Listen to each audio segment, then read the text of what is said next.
Good evening. Welcome, everyone. Thanks for joining. I'd like to call the Mehlville School District Board of Education December 14th meeting to order. If we could please all stand and say the Pledge of Allegiance. I pledge allegiance to the flag of the United States of America and to the republic for which it stands, one nation, under God, indivisible, with liberty and justice for all.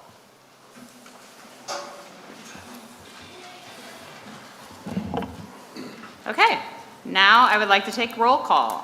Tori Belke. Present. Scott Hugerich. Here. Patrick McElvey. Present. Jean Preto. Here. Jeff Woolman. Present. Grace Wright is not here with an excused absence, and I'm Peggy Hassler. I would also like to introduce our student reps. We have Amar Nuhanovic from Oakville and Arnella Avdik from Mehlville. If I could please get a motion to approve the agenda as presented. So moved. Second. All in favor? Aye. Opposed? Motion carries 6-0. Next is communications, recognition of staff, students, and community volunteers. First is Rogers with Dr. Patrick Kenoy.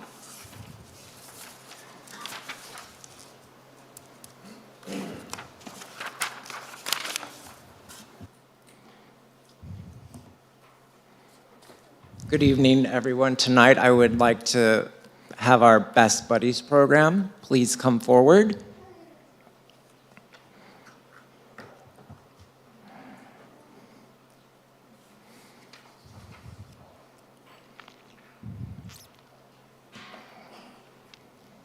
One of the very nice things about this club is it is a nice collaboration between our general education staff and our special education staff. And so one of our sponsors is going to make a few remarks, and then we'll turn it over to our young ones.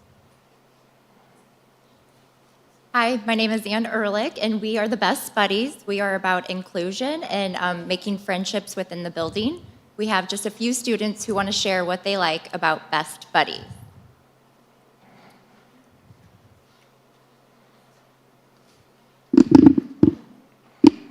Hi, my name is Xander. I like Best Buddies because it's fun to pass out sips, snacks, and smiles to our teachers with my friends.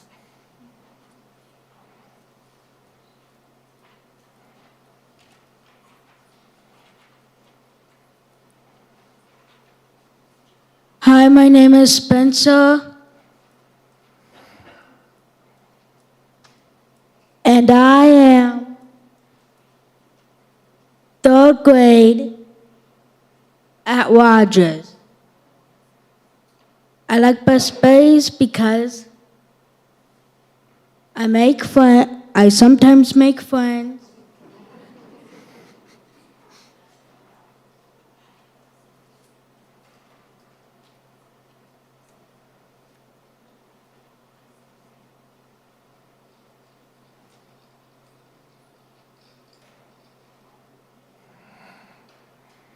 And I like the snack cup.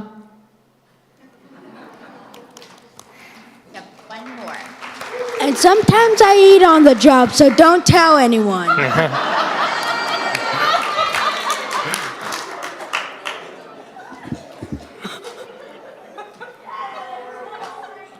Hi, I'm Darian. I'm in 5th grade, and I like Best Buddies because it's all about inclusion. Thank you. Next, Dr. Kenoy is going to present awards. Thank you, guys. That was awesome. And I eat on the job sometimes, too. I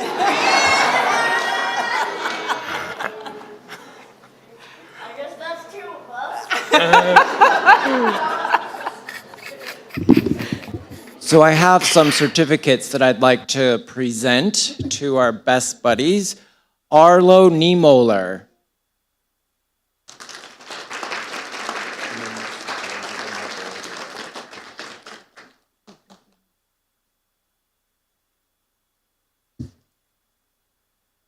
Miles Barge.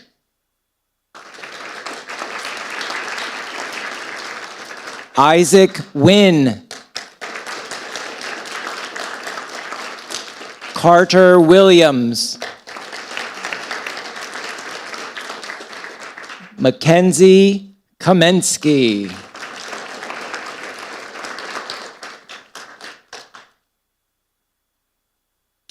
Ever Warren.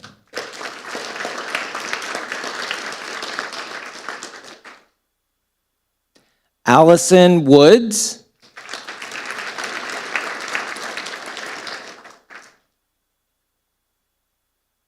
Sorry. Xander Cook. Lydia Barge. Savannah Brennicky. Spencer Kaminsky. Luke Campbell. Lainey McNamara.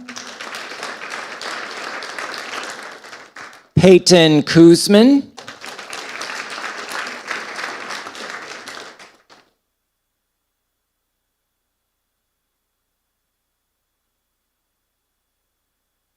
Darian Jafrofagic. And last but not least, Ben Bashir.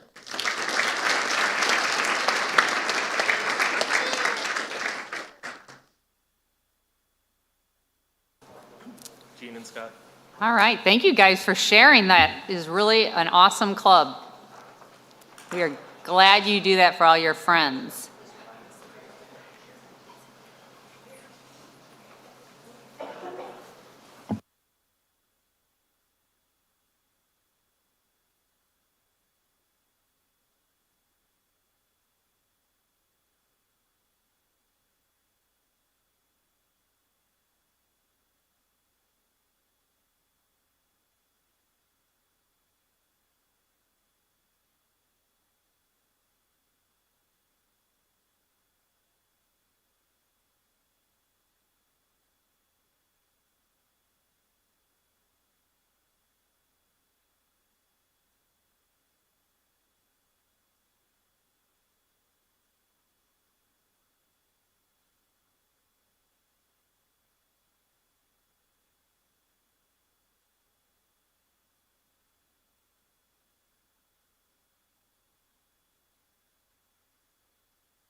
And just so everybody knows, this is live streamed on YouTube, so if you all want to see your kids from the front view, if you can go home and watch YouTube, just so you know. Okay, good job, you guys. Next is Oakville High School, Brian Brennan.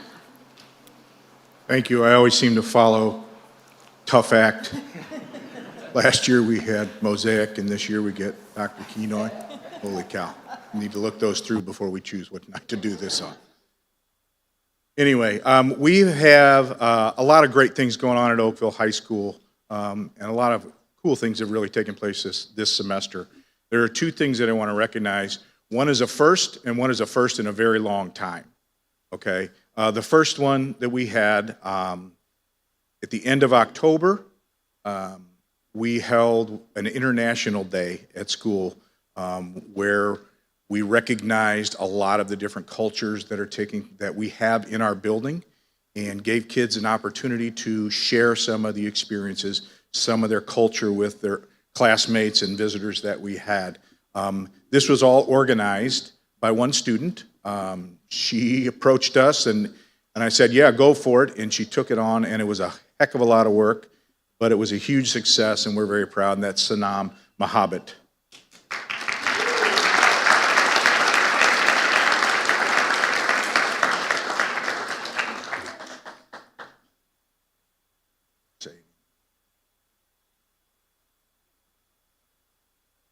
Hello, everyone.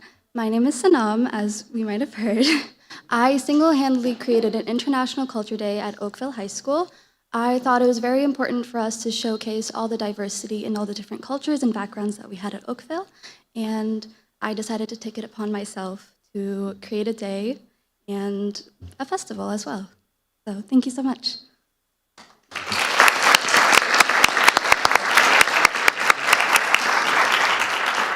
We hope this grows into a bigger and better thing as we go through.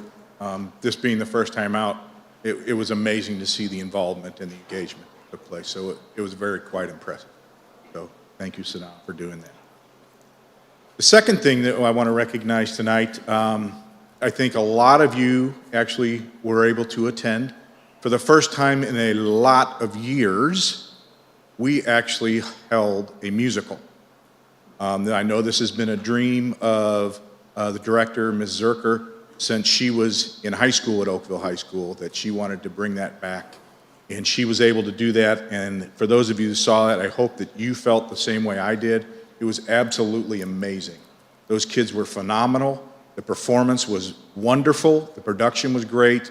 And I want to recognize, we have, I think, 10 of the members of the cast here, along with Ms. Zerker. So if they would come forward at this point.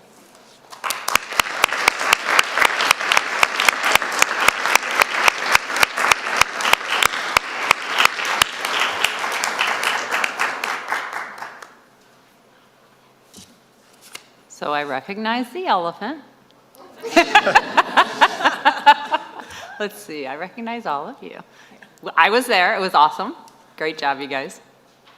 We really want to thank you so much for coming. It means so much to us that we have so much support on every single level. Again, this was a huge dream of mine. I graduated in 2018 from Oakville High School, and the theater program has always been super important to me. So to finally make this a reality with these kids and all the rest that we had really was a dream come true. So thank you so much for your support.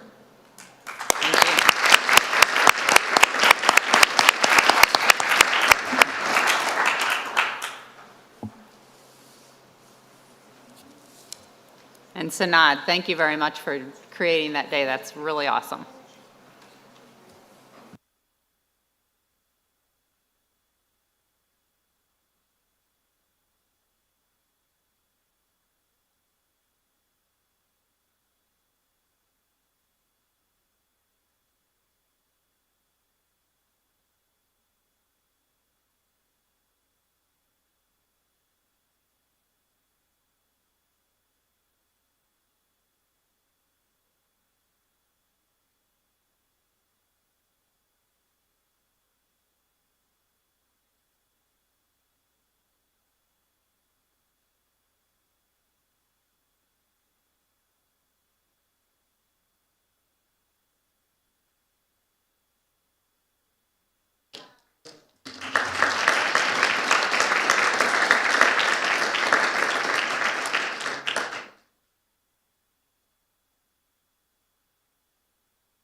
Okay, thank you, Oakville.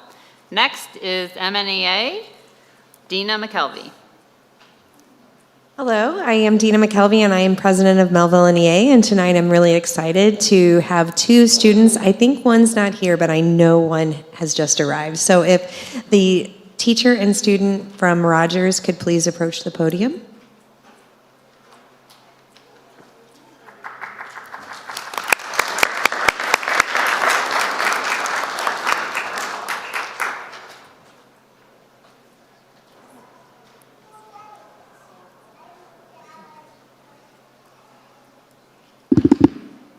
Hi, I'm Judy Glazer. I'm a third grade teacher at Rogers, and I'm here to talk about my little friend Lola.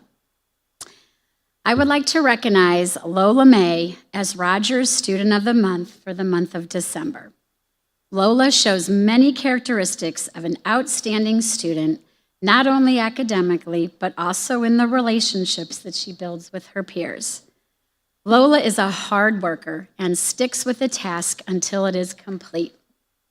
She always gives her very best and gets excited when she sees her hard work pay off. She loves to participate and be part of the learning that takes place each day at school. She always has a smile and a hug and comes to school each day ready to learn. Lola is such a good friend to others in our class and in our school. She goes out of her way to help others in the classroom, as well as in the library and other classes, not for recognition or praise, but just because she knows it's the right and kind thing to do.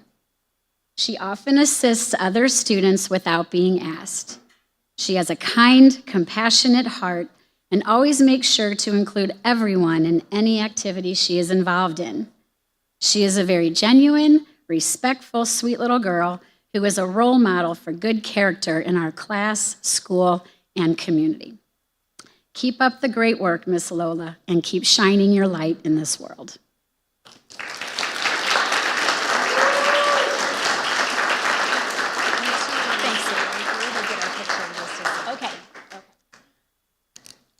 We always appreciate you giving us this opportunity to recognize Students of the Month. I do not think that our next one is here. Her name is Hannah Johanna's daughter. Okay. And we will make sure that Oakville takes this to her tomorrow. But I did want to share with you just some things that that her teacher, Miss Daudet, had said about her. Hannah has been the driving force behind FCCLA's collaboration with our CBVI class to run our school Big Cat Cafe coffee cart, both last year and this year. She has a relationship with every student that is part of it, and they all look to her as a mentor and leader. She works behind the scenes too. She schedules all the shifts, tracks inventory, and keeps our shop space clean and organized. Hannah also excels in her school work while working a part-time job, modeling and participating in multiple extracurricular activities, which is probably why she couldn't be with us tonight. She is also currently constructing a formal dress that she will compete with during the FCCLA Regional Star event this school year. She is reliable, trustworthy, and kind, and empathetic, and leads with her heart. So again, thank you for giving us this opportunity.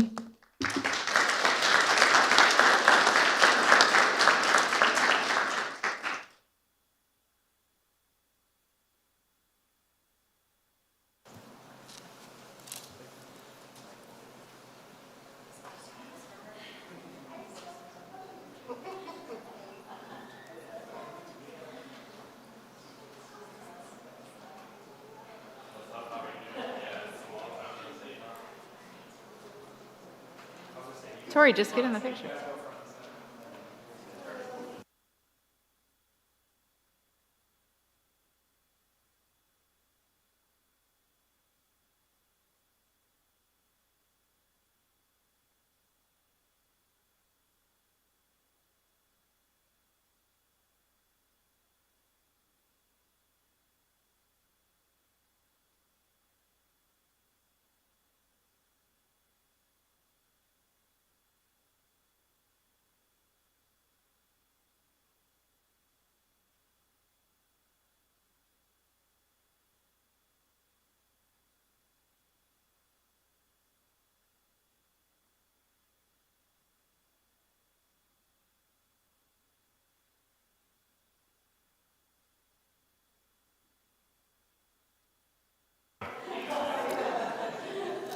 All right, congratulations, Lola.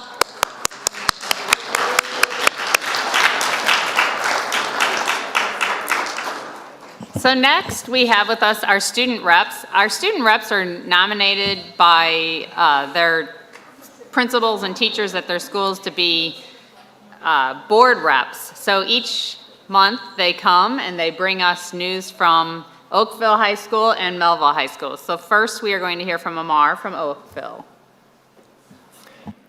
Good evening. As we approach Christmas and justly the end of semester 1, things around Oakville High School are calming down in preparation for the upcoming break and the upcoming finals week. So briefly, we were notified this week that Miss Kelsey Tunzi has received National Board certification. A surprise announcement was made after school on Wednesday. And finally, we are starting our ACT prep class in the second semester, taught by Mr. Cerise.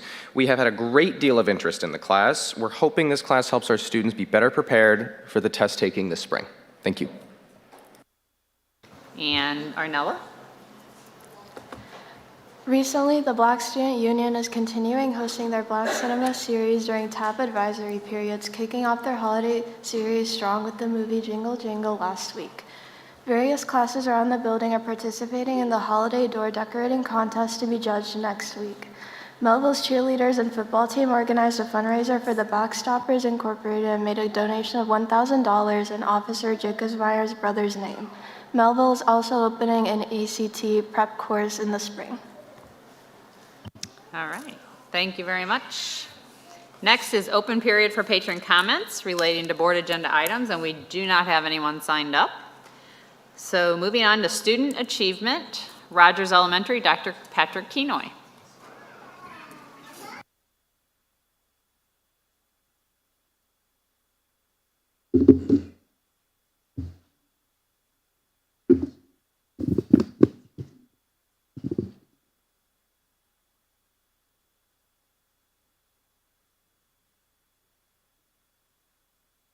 Good evening, Board of Education. My name is Patrick Kenoy, and I am the principal of Rogers Elementary School.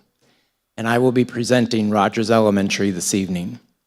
Tonight, I'm excited to share with you some of the incredible achievements and initiatives that define our school and the promising future that we envision. At the heart of Rogers is our mission, success for each person in the Rogers community.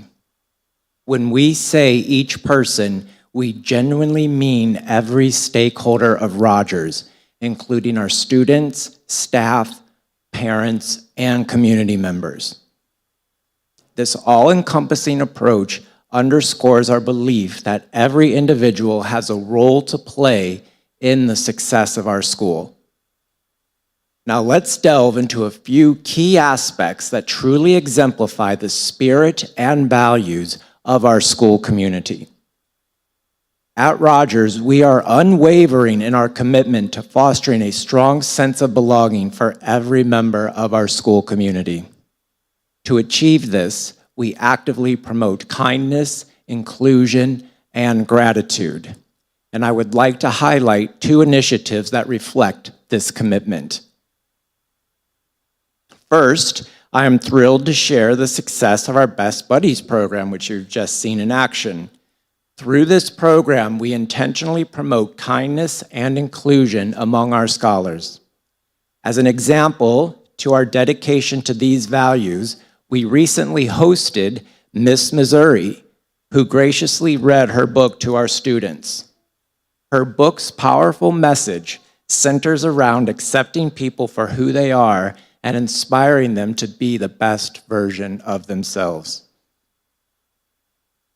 It was a heartwarming and educational experience for our students, reinforcing the importance of empathy, understanding, and embracing diversity. Another cherished tradition at Rogers Elementary is our annual Veterans Day breakfast celebration, which serves as an expression of gratitude to our veterans. Organized by our third graders, this event is a tribute to our veterans and embodies our commitment to family involvement. Rogers family members join us for a special breakfast followed by a performance by our talented third graders. It's a terrific reminder of the importance of community, unity, and honoring those who have served our country. Turning to the demographics of our school, you will note our consistent student population of over 400 students. With the addition of new homes within our attendance area, the potential exists for increasing attendance numbers in the near future. Additionally, there has been a gradual increase in the number of students receiving multilingual services and special education services over the years. To better support our multilingual learners, We welcomed a full-time English language development specialist to our staff last year, providing crucial resources and support. We also partner with the special school district to ensure that our students receive the best possible learning experience. To that extent, we added an SSD teacher in this past school year. Examining the composition of our teaching staff, you will observe that the majority possesses over 5 years of teaching experience. While the chart may show that the teachers' years at Rogers are most concentrated in the 1 to 5 year range, it's essential to note that most of these hires belong to our special education department, as we have had changes in the staffing because of retirements and promotions. Our school's vision statement of high levels of learning for all, students and adults, is our guiding principle. As we relentlessly pursue this vision, our benchmark data in reading and math provides valuable insights. In the past 3 years, our iReady reading data shows that over 70% of our student body achieving or surpassing grade level proficiency by the end of the school year. This year's initial iReady diagnostic data indicates an encouraging trend as we observe that 39% of our scholars are already performing at grade level. This figure represents a slight increase compared to the same point in time of the previous year. Our school-wide math results show that for the past 2 years, over 70% of our scholars reached or exceeded grade level expectations by the end of the year. Upon closer examination of the most recent iReady math assessment, I find that the school-wide breakdown mirrors that of the previous year. These trends underscore our dedication and hard work of our students, teachers, and staff as we strive to close learning gaps. They also highlight that our programs, strategies, and most importantly, our people are making an impact. While our ultimate goal is to see 100% of our students performing at or above grade level in every subject, we are currently working towards 1 year of growth and learning for all of the students in our school in each subject area. We have implemented a comprehensive school improvement plan to achieve our ultimate goals. The plan revolves around 3 core areas: learning, belonging, and safety.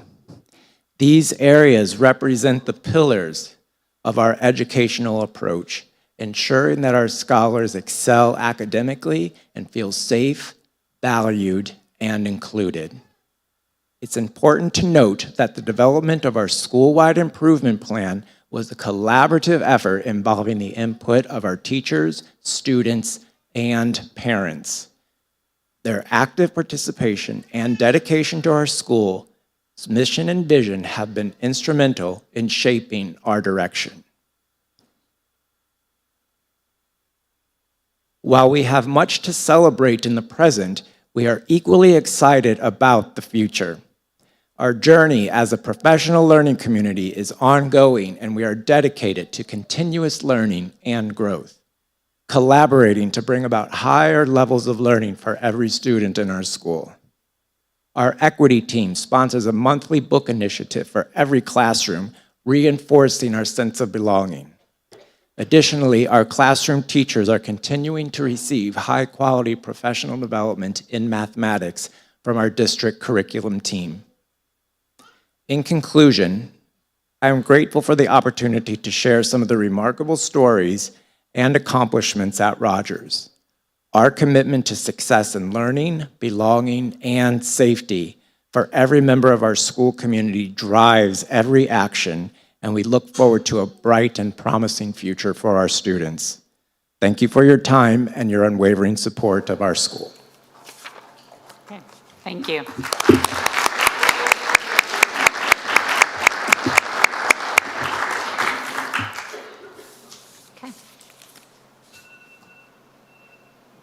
Next is Oakville High School with Mr. Brian Brennan and Assistant Principal Becky Bruning, Dr. Matt Gaglio, I'm so sorry, and Dana Skrabox. Thank you. Sorry about that. Say that 3 times fast. Yeah, I can't say it once. Right? Understand.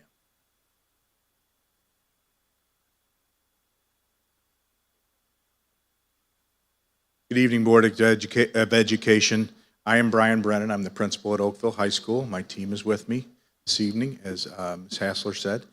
We are here to share some of the things going on at Oakville High School right now.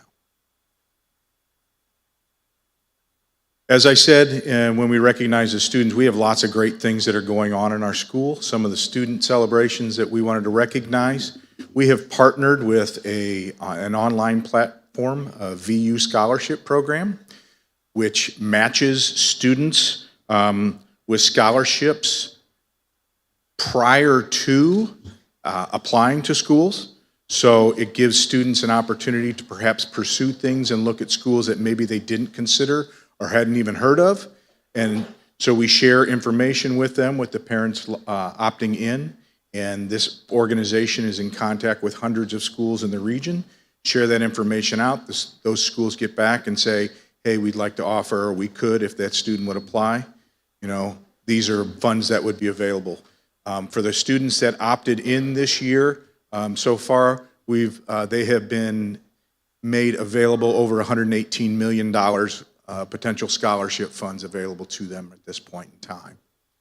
As you can see, we have lots of students getting involved at Oakville High School. We have over 650, this last year's numbers, 650 students that were involved in athletics, over 950 that were involved in a club, and another 228 who were involved in a different activity that wasn't necessarily a designated club. So most of our students are engaged in some kind of activity in addition to, which we believe is a way to truly enhance the educational and high school experience for our students. The more engaged they are, typically the more opportunities presented to them, the better they do. We have started a program this year called the Tiger Stripe Award, where we recognize students who align with the 5 character stripes that we have, which are motivation, responsibility, integrity, respect, and leadership. Teachers are able to nominate students for that, and then there is a team that gets together and reviews those nominations, and our first group that will be recognized starting the week of January the 8th.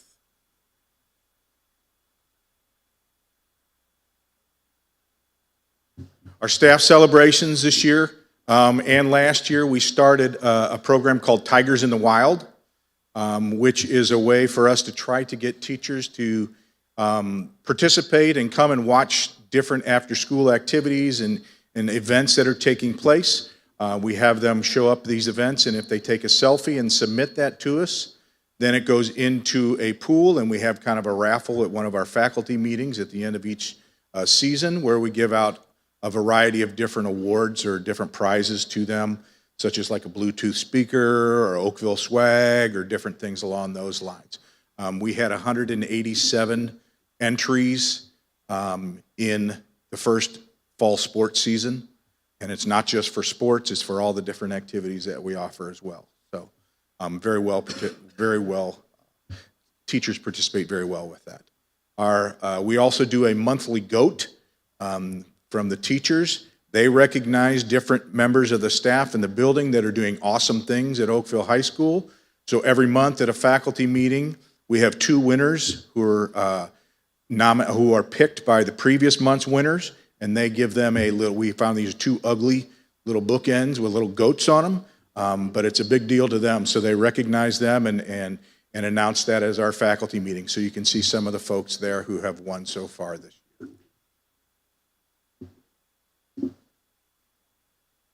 All right. Since the 2016-2017 school year redistricting, the enrollment of Oakville High School has steadily increased to what is now the current total of 1,830 students this year. Including in this enrollment increase is considerable growth in our multilingual population. Oakville currently serves nearly 300 students who participate in our ELD or English Language Development programming spanning over 14 different languages. Within this population, nearly half speak Bosnian. Other notably high populations include Arabic, Persian, Spanish, and Vietnamese speakers. Of the Oakville High School staff of 155, 77% hold graduate degrees ranging from master's to specialist and even doctorate.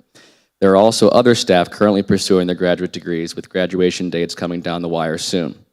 In the past 2 years, we have had the pleasure of welcoming 50 new teachers, support staff, and SSD staff, 28 staff in the 2022-23 school year, and 22 new staff in the 23-24 school year.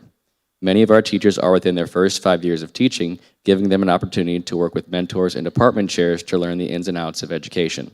Of our current teaching staff, 64 teachers have spent their entire teaching career within the Mehlville School District. 12 of those teachers spent 25 or more years within Mehlville. In the English department, teachers and students use the STAR reading assessment as both a benchmark and progress monitoring tool. STAR is a comprehensive reading assessment that is responsive to individual student reading levels.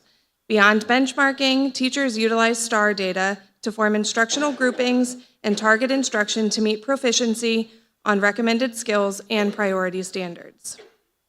Here, we show the benchmark scores since the 21-22 school year when we began using STAR reading. Shown in blue are the students that score at or above grade level on the benchmark assessment. Using the data that STAR provides, we have targeted interventions specifically at the Tier 2 level, really focusing on the students that are classified as on watch. This group is shown in red. Our goal is to increase the number of students at or above grade level and decrease the number of on watch students each benchmark. Since its implementation, the STAR benchmark has proven to be a strong predictor of how English 2 students will perform on the English 2 end of course exam, shown at the bottom right corner.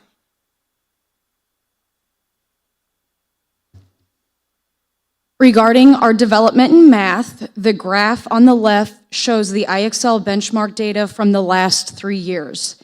Each cohort currently at OHS has made progress from the beginning to the end of each school year and from year to year.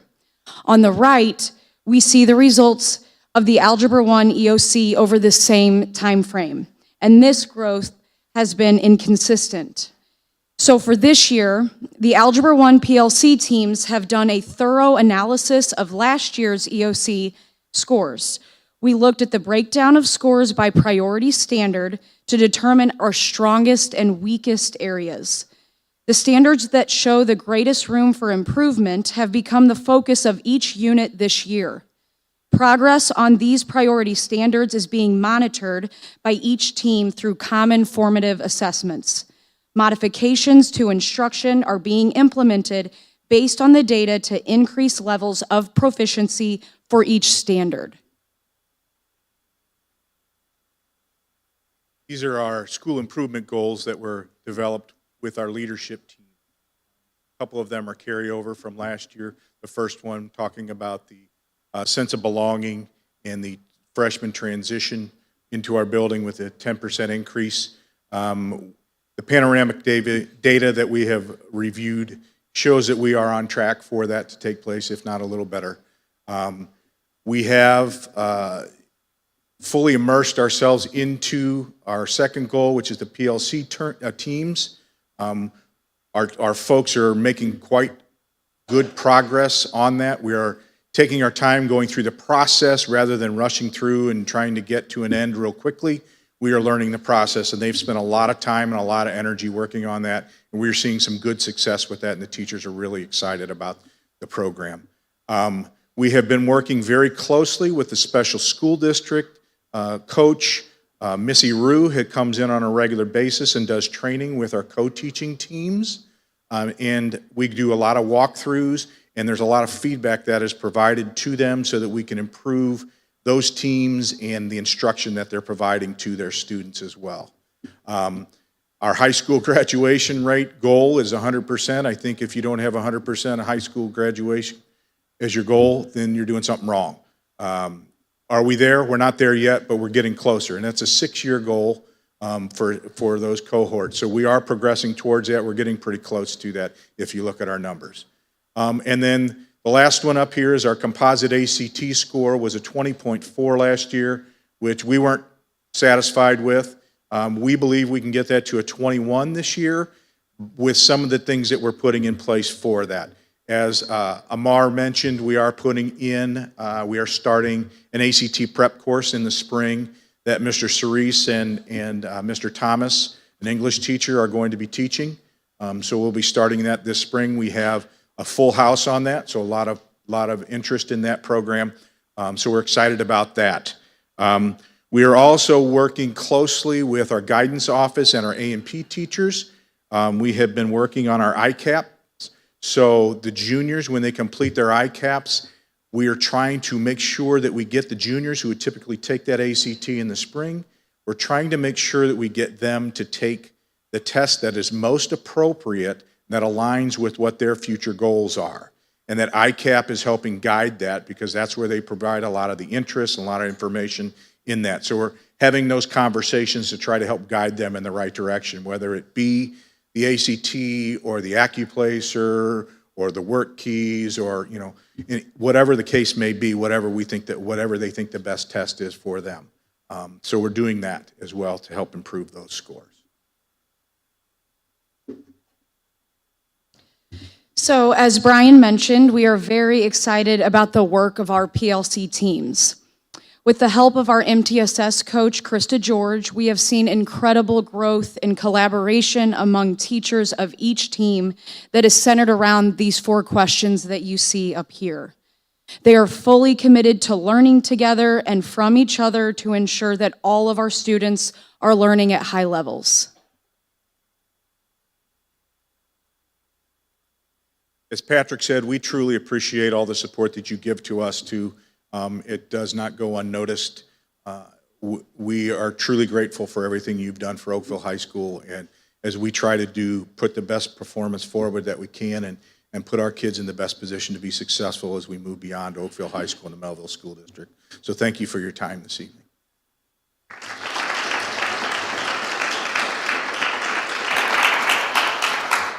So I want to thank both Rogers and Oakville for their presentations. It's good to see all the goals on academic improvement, and we appreciate everything that all of you and your staff do for all the kids of Oakville. So thank you very much. Next up is Mehlville at Home, Dr. Jeff Hogg. Governance, we're moving on to governance, I guess I should say. Thank you. Before I get started in this, thank you to the 2 teams that presented this evening. As you guys take your pictures, go home. You guys do not have to stay. Go be with your families. All right. So, good evening, Board of Education. My name is Jeff Hogg. I'm Superintendent of Schools. Purpose of this presentation this evening will be to provide a recommendation for the at-home program. We had a presentation last week in which we introduced several data points for this. We're following up on some of that this week as well. A couple questions asked from last week. What do successful MOCAP providers do, and what have they done? The successful MOCAP providers have partnered with multi-million-dollar corporations, and they do not provide that synchronous learning, which we do. So they have some of that synchronous learning, but they do not have it at the level that we do. As we researched a marketing plan that was asked as well, the marketing plan would require an additional full-time employee at an approximate cost of about $60,000 to $85,000, an additional $15,000 to $50,000 for online advertising and support. This would be to market, advertise, attend conferences, and promote the program. Currently, we are not staffed, whether in that communication department or in the at-home department, to do that, so it would be an additional staff member. Another question was where do we and where does that at-home website drive traffic from? The MOCAP website is our top referral source at this point. Dr. Matthews, who has every piece of data available, provided a little bit more as well when that question was asked. She shared with us that 40% of referrals are by school district, 25% are word of mouth, and 17% are from that MOCAP provider.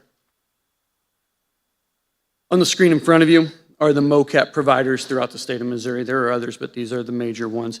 As you can see, we're on top at home in that style. We are fully synchronous, where you can see many of the others are partially asynchronous or all mostly asynchronous. And then the partner, you can see who these other academies and school districts partner with. The only other school district not partnered with a major corporate conglomerate is the launch program, and that's out of Springfield, and that has been in place for several years. As we move on, we showed this slide last week.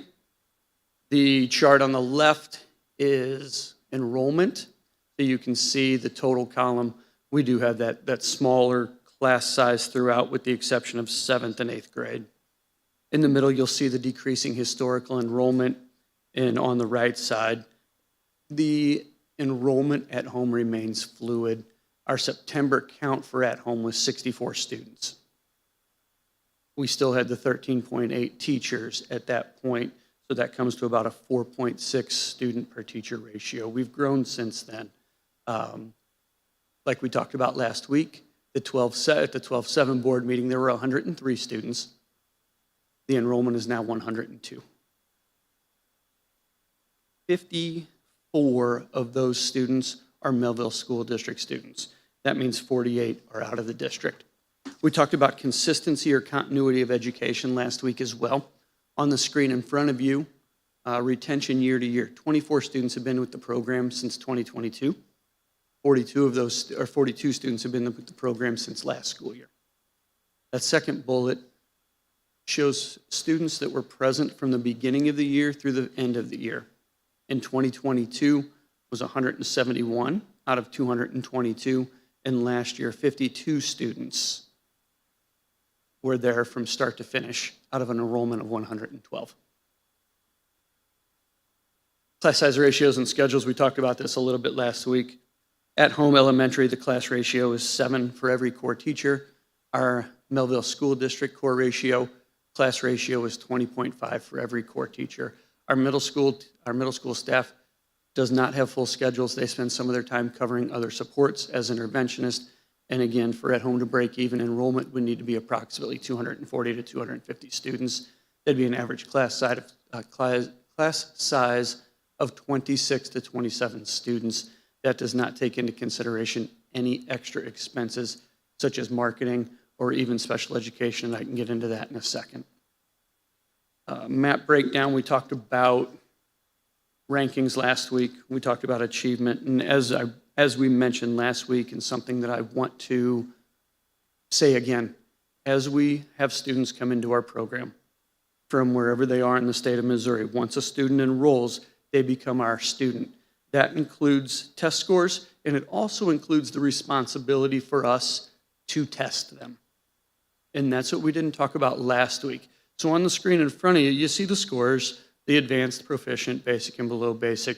But what you see on the right is you see that gray column. That's level not determined. The state of Missouri says that each school has to test 95% of their students. If the school does not test 95% of their students, they do not get credit for any students that they test. So that'll be released in the APR coming up, but that is one concern that we are not set up to handle with this program. Dina McKelvey, our counselor, did a magnificent job trying to get every student she could tested. With them being spread out throughout the state, we don't have that in place, and we don't have the capability to do that. So that's where you see that level not determined as well. Financials, as we talked about last week, the district currently sees a return of revenue for at home right around that range of $550,000. We currently expend $1.6 million. To put that into a little bit more perspective, like I said, the Mehlville School District deficit spends $1.1 million annually to fund the at-home program.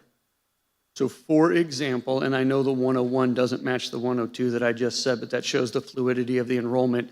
101 was last Friday when we put these numbers together. At 1.6 million and 101 students, the average price per student is $15,841. When you back out the revenue of the student adequacy target, which we receive for each student, that's $6,375. That is a total expenditure per student of $9,466. Multiply $9,466 for each of the 49 out-of-district students. And the Mehlville School District is subsidizing at a rate of $463,000 for students not in our district. This number is actually higher given the fact that student adequacy target revenue is prorated. Just because a student shows up does not mean we get that full amount. And so as you've seen, that our count in the fall was 64, our count now is 102. So just because the student shows up now or earlier, we do not just automatically receive that $6,375. So we're actually subsidizing much more than that. And at this point, I'm going to turn it over to our CFO, Marshall Crutcher.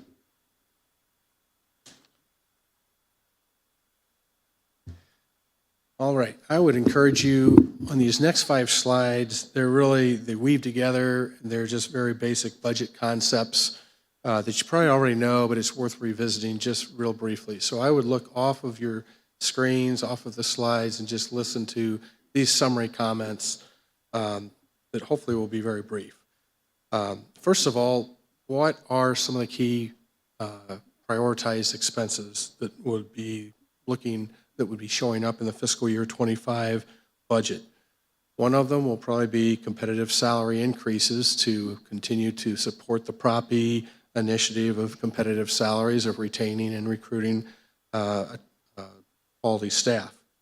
Second item would be the HVAC funding that we have talked about a lot. Next year, the funding would be, at this point, we're targeting $6 million, which is $5 million less than the $11 million that we're planning on putting in this year. A third item would be interventionists. Initially, we'd planned on not bringing back any of the ESSER interventionists, but now it looks like there would be a portion of those that would appear in the budget. So those are prioritized expenses. They all have, their benefits. They have costs associated with them. And as you're putting together a budget, it's important to understand, do our revenues,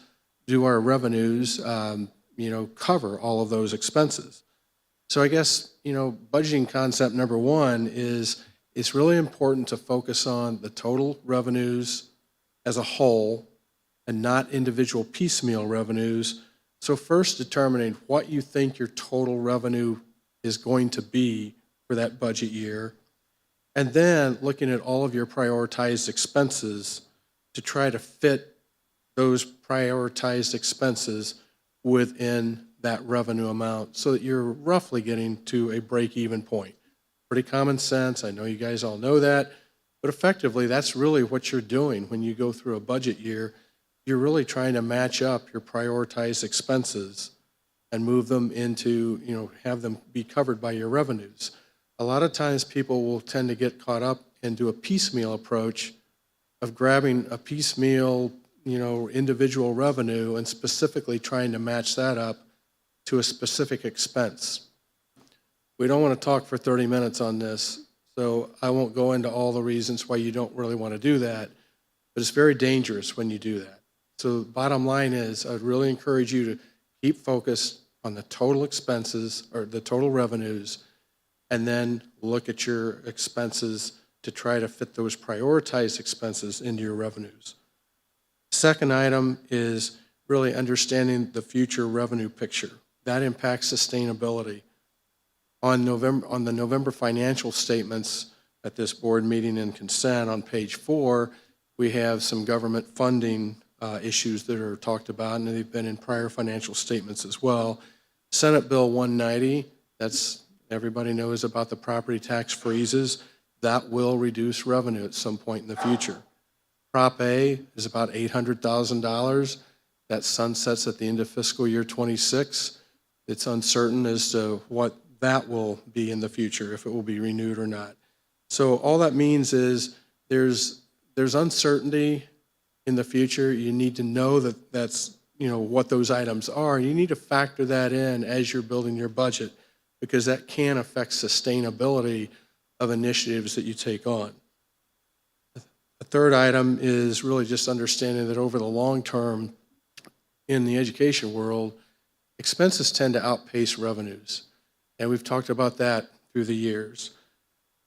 A lot of that is just the nature of how education is funded. Every other year we have non-reassessment years. We have inflation every year. Our expenses grow every year. But every other year we have a non-reassessment year and we don't get an increase on the tax side for that.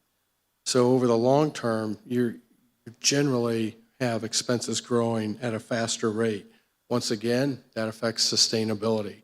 So the money and the gains that you may have today may not be there tomorrow or a few years from now. The fourth thing is really just looking at, as we build this budget, we'll target initially what we think we're going to be trying to budget at this point based on the estimated revenues that we'll get from the government next year. But those government estimates will change throughout this year. So that's why what we may target right now may change slightly, as we go through the budget season, because the government funding estimates will change. So as government revenue funding estimates change, that will change our budget targets. And then the final thing is really just going back to, I talked about what's your revenue total. Your revenue total may be this. Your expense opportunities may be this. You've got a lot of good, expenses to choose from that add value, but in the end, your challenge is of all of these great opportunities, you've got to make them fit into your revenue. Those are the hard choices. And that's really all I've got. Like I said, these are very basic concepts. I think you know all this, but it's just worth revisiting.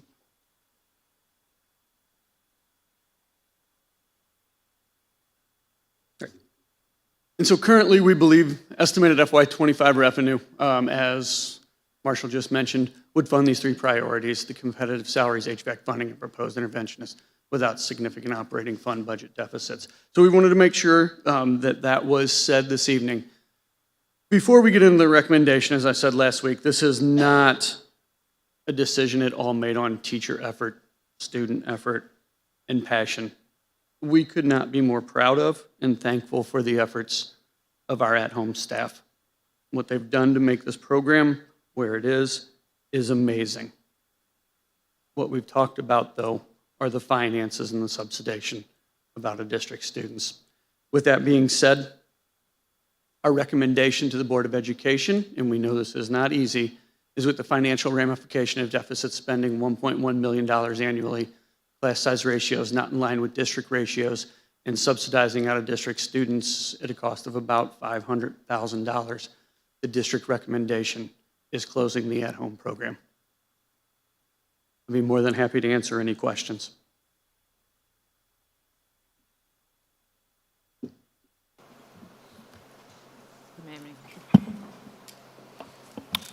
No questions? I have a prepared statement I want to make before I make my vote. Well, I'm going to interrupt for a second. So we did have a hearing last Thursday where many questions were asked, just so the public knows. That is on YouTube. So I don't want people to think we're sitting here not asking questions or showing our appreciation. And I said last week that the speakers that came made it a very tough decision, and it was refreshing. And I will reiterate what Dr. Hogg said, that you guys have all done a magnificent job. But sorry, I'm not trying to make a speech. I just want people to know that we did ask lots of questions. So, go ahead, Patrick. I am trying to make a speech, okay. So I'll briefly explain why I feel the need to make a statement tonight and why I'm doing this. It really comes from my love of the district and a lot of the reasons why I'm here today. So I know that my decision tonight and how I'm going to vote, I don't know how my peers are voting, will probably wildly disappoint some staff, a lot of students, community members, people who also reside outside of our community. And I can definitely empathize with exactly how all of you are feeling. When I was a student, we made the tough decision to cut millions of dollars from our budget. Those cuts personally affected me. It was hard coming into school after some of my teachers' salaries had been frozen and how defeating that was for people who were so important to me.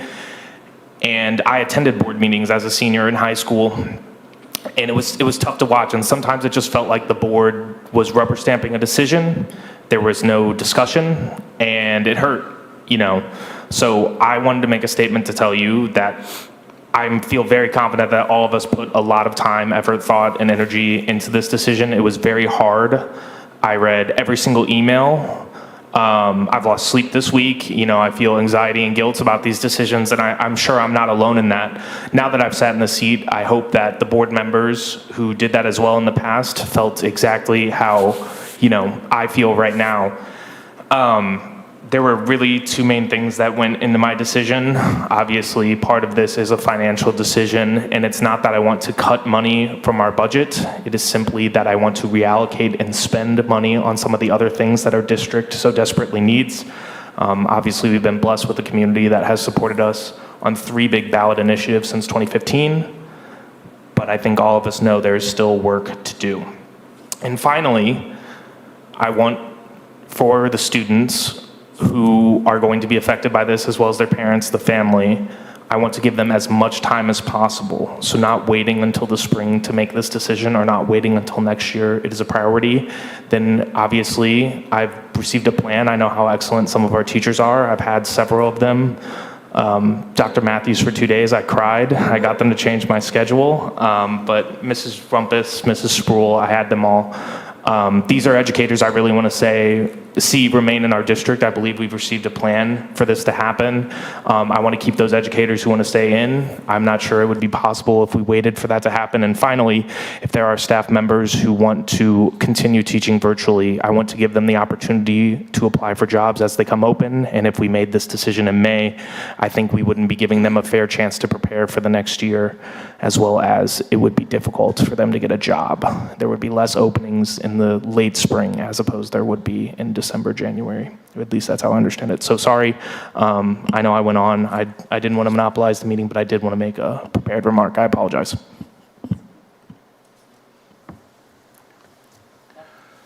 I want to thank everybody who took the time and sent us information from their perspective about how it is to work at home. It's been eye-opening, enlightening, and once again, it proves that homework does not exist outside the classroom for some people, and for some people it exists in droves depending on the circumstances. I want to thank you for giving me the homework to do my due diligence on what's going on at home. There's a lot of heart and a lot of passion in those emails and those survey results, and it is proof that at-home staff are some of the most passionate and amazing educators that I have seen in my board service. And it has definitely given me some time to look into this. One of the things that obviously is something that matters is trying to meet every student where they are, and at home is a piece of that. It's unfortunately an expensive piece of that, and from the parents that we've heard, it definitely helps their students excel in sometimes avenues that would not work in conventional education. It also involves them with other students. Obviously students that are in the district and students that are outside the district. And for that, I think it's a very important piece that should continue on in some manner. But the problem is, at home is a small piece of the virtual education puzzle. And as we've seen on that comparison slide, there are 800-pound gorillas that have worked on this in size and scope for years beyond what we've got. So we are spending money on trying to make this happen, but as it stands, there's a lot of big players in this space, and we're the only ones that are doing it top to bottom synchronously and top to bottom at our own. So it becomes very hard to try and keep that process going. I do want to thank everybody who has taken the time in this and taken the effort in this to try and meet every student where they are, and prove that passionate educators do not necessarily have to exist inside the classroom because they make a classroom of their own. Thank you. This is not prepared. I just speak from the heart. It's heartbreaking when you consider the services that we want to provide our students versus what our budget will allow. Since I've been a board member, I've basically adopted the mindset that each and every child in our district is my own. And that has been a very easy mindset to adopt because I feel as though every one of our staff members feels that exact same way. And Christy, I got to tell you, your staff has completely blown me away. They have seriously blown me away with how passionate and dedicated they are to the students that you have been serving over the last couple of years. I'm amazed. I am really amazed at what you guys have been able to do. That's why this is such a heartbreaking moment. Seriously. Because if any organization can have teachers like you, like yours, that are just as passionate, I mean, you're going to have tremendous outcomes. So please, all of your staff, I hope they know that if we decide to close tonight, it is not a reflection of the passion that you guys have put into this program.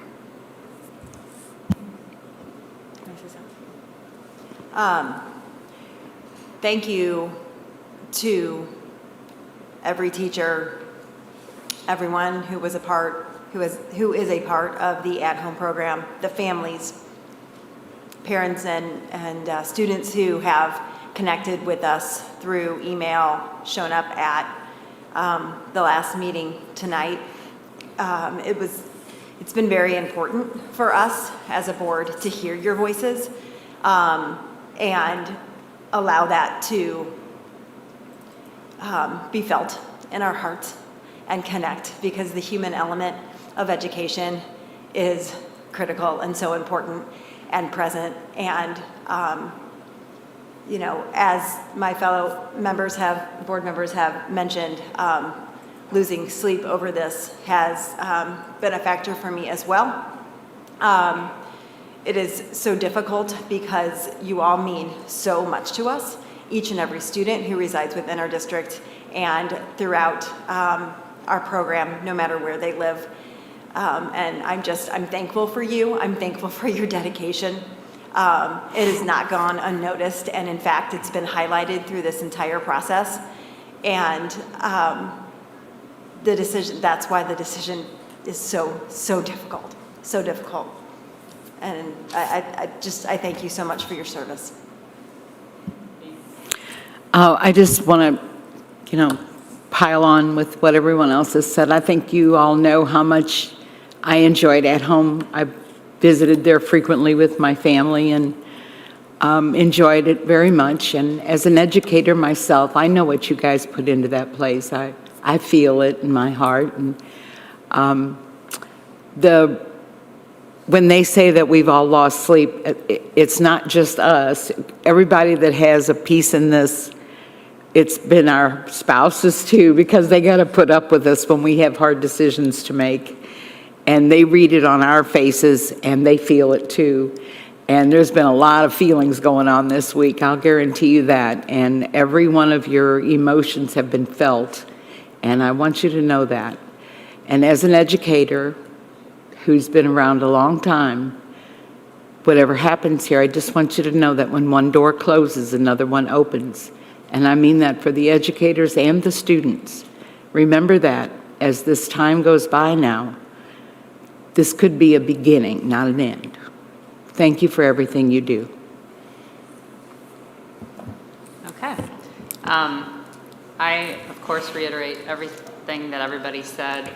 You guys have been passionate, and like I said last week, you made our jobs much harder than we anticipated. I not only lost sleep, but I lost weight, so thank you for that, actually. But I'm a nervous, stressed person. I also want to thank our administrators. This is no easier on them than any of us. Like I said last week, again, they are all educators. They all started this in the classroom, and nobody likes these decisions. It's not fun. I, too, can't say enough about how much we value all of you and all of the students and the program. It's just that it's not working. So, I mean, it is working. You know what I'm saying? Sorry. Anyway, so with that, in closing, I'd again like to thank you, but I am going to go ahead and make a motion to close the Mehlville at-home school at the end of the 23-24 school year.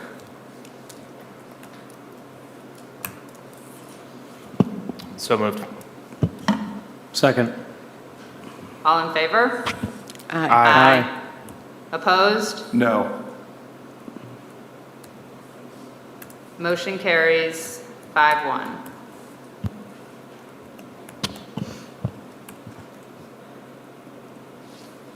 Okay.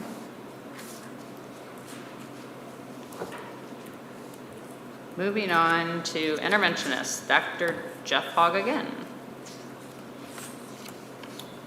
Thank you. Good evening, Board of Education. My name is Jeff Hogg. I'm the Superintendent of Schools. The purpose of this video this evening, or this presentation this evening, is to provide a recommendation to the Board of Education on the 34 ESSER-funded interventionist.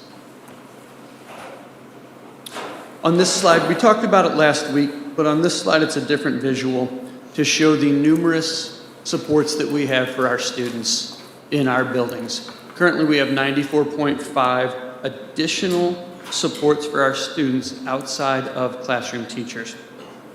You'll see the red are ESSER interventionists. Those are the two that we have funded through the federal grant. That orangish red is district funded interventionist. The yellow is district funded paras. The green is district funded reading specialists. The blue, title funded reading. The darker blue, title funded paras.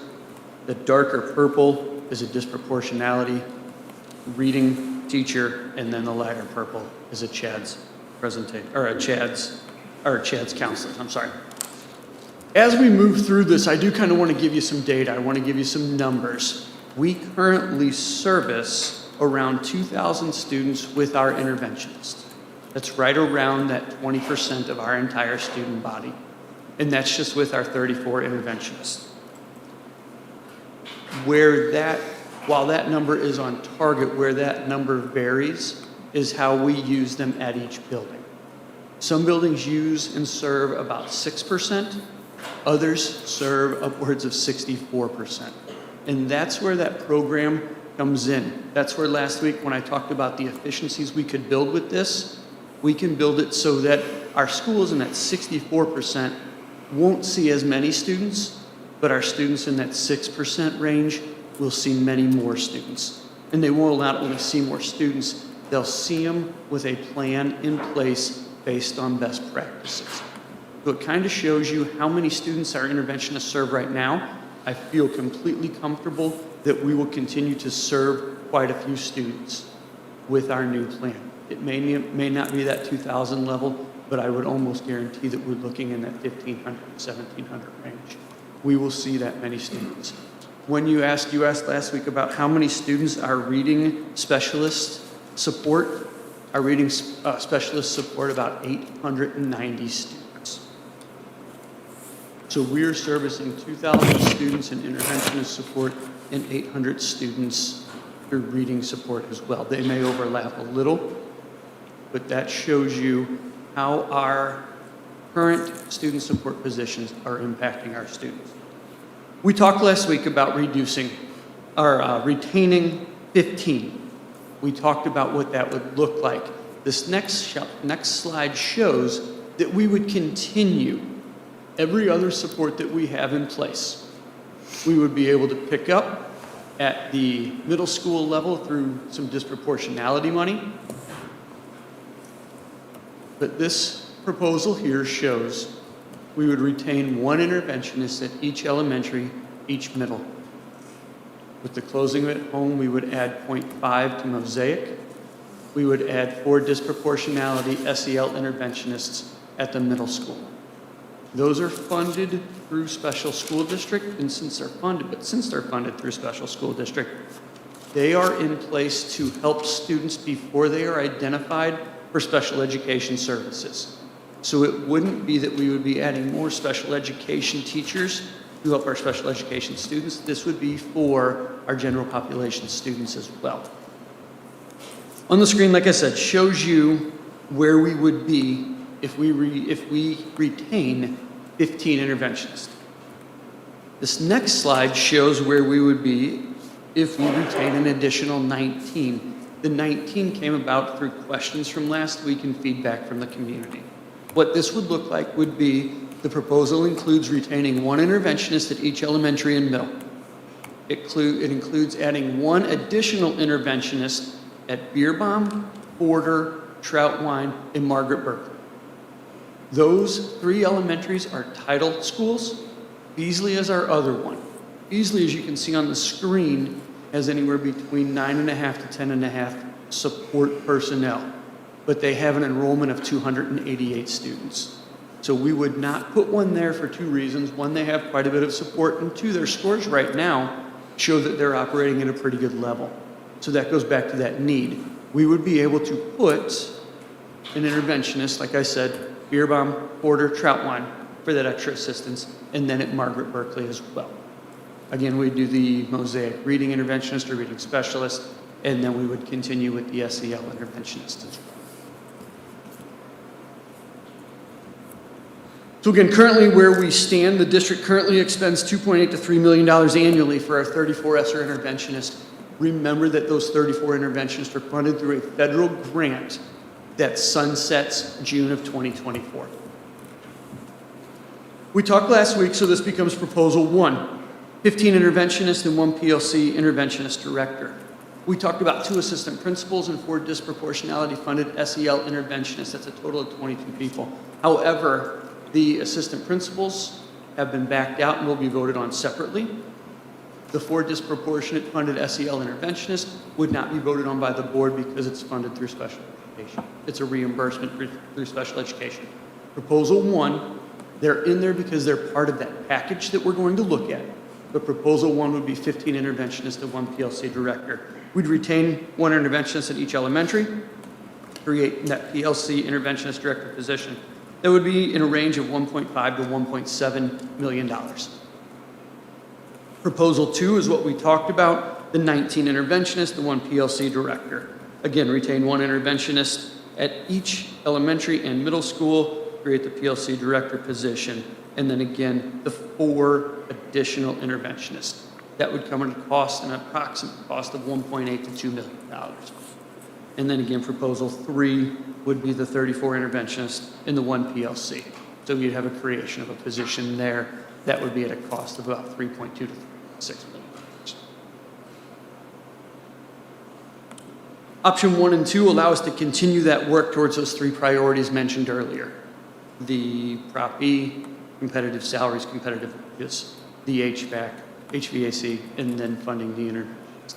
This option 1, option 2 really allow us to provide services for our students that will continually impact our students throughout the course of next year. These are the proposals for your perusal this evening. You will need to make a recommendation for which one you want to follow on by the end of the evening. This concludes my presentation. I'm more than happy to answer any questions. I have a question. First of all, thank you very much for answering a lot of our questions throughout the week since last week's meeting and giving us some more data points and better understanding.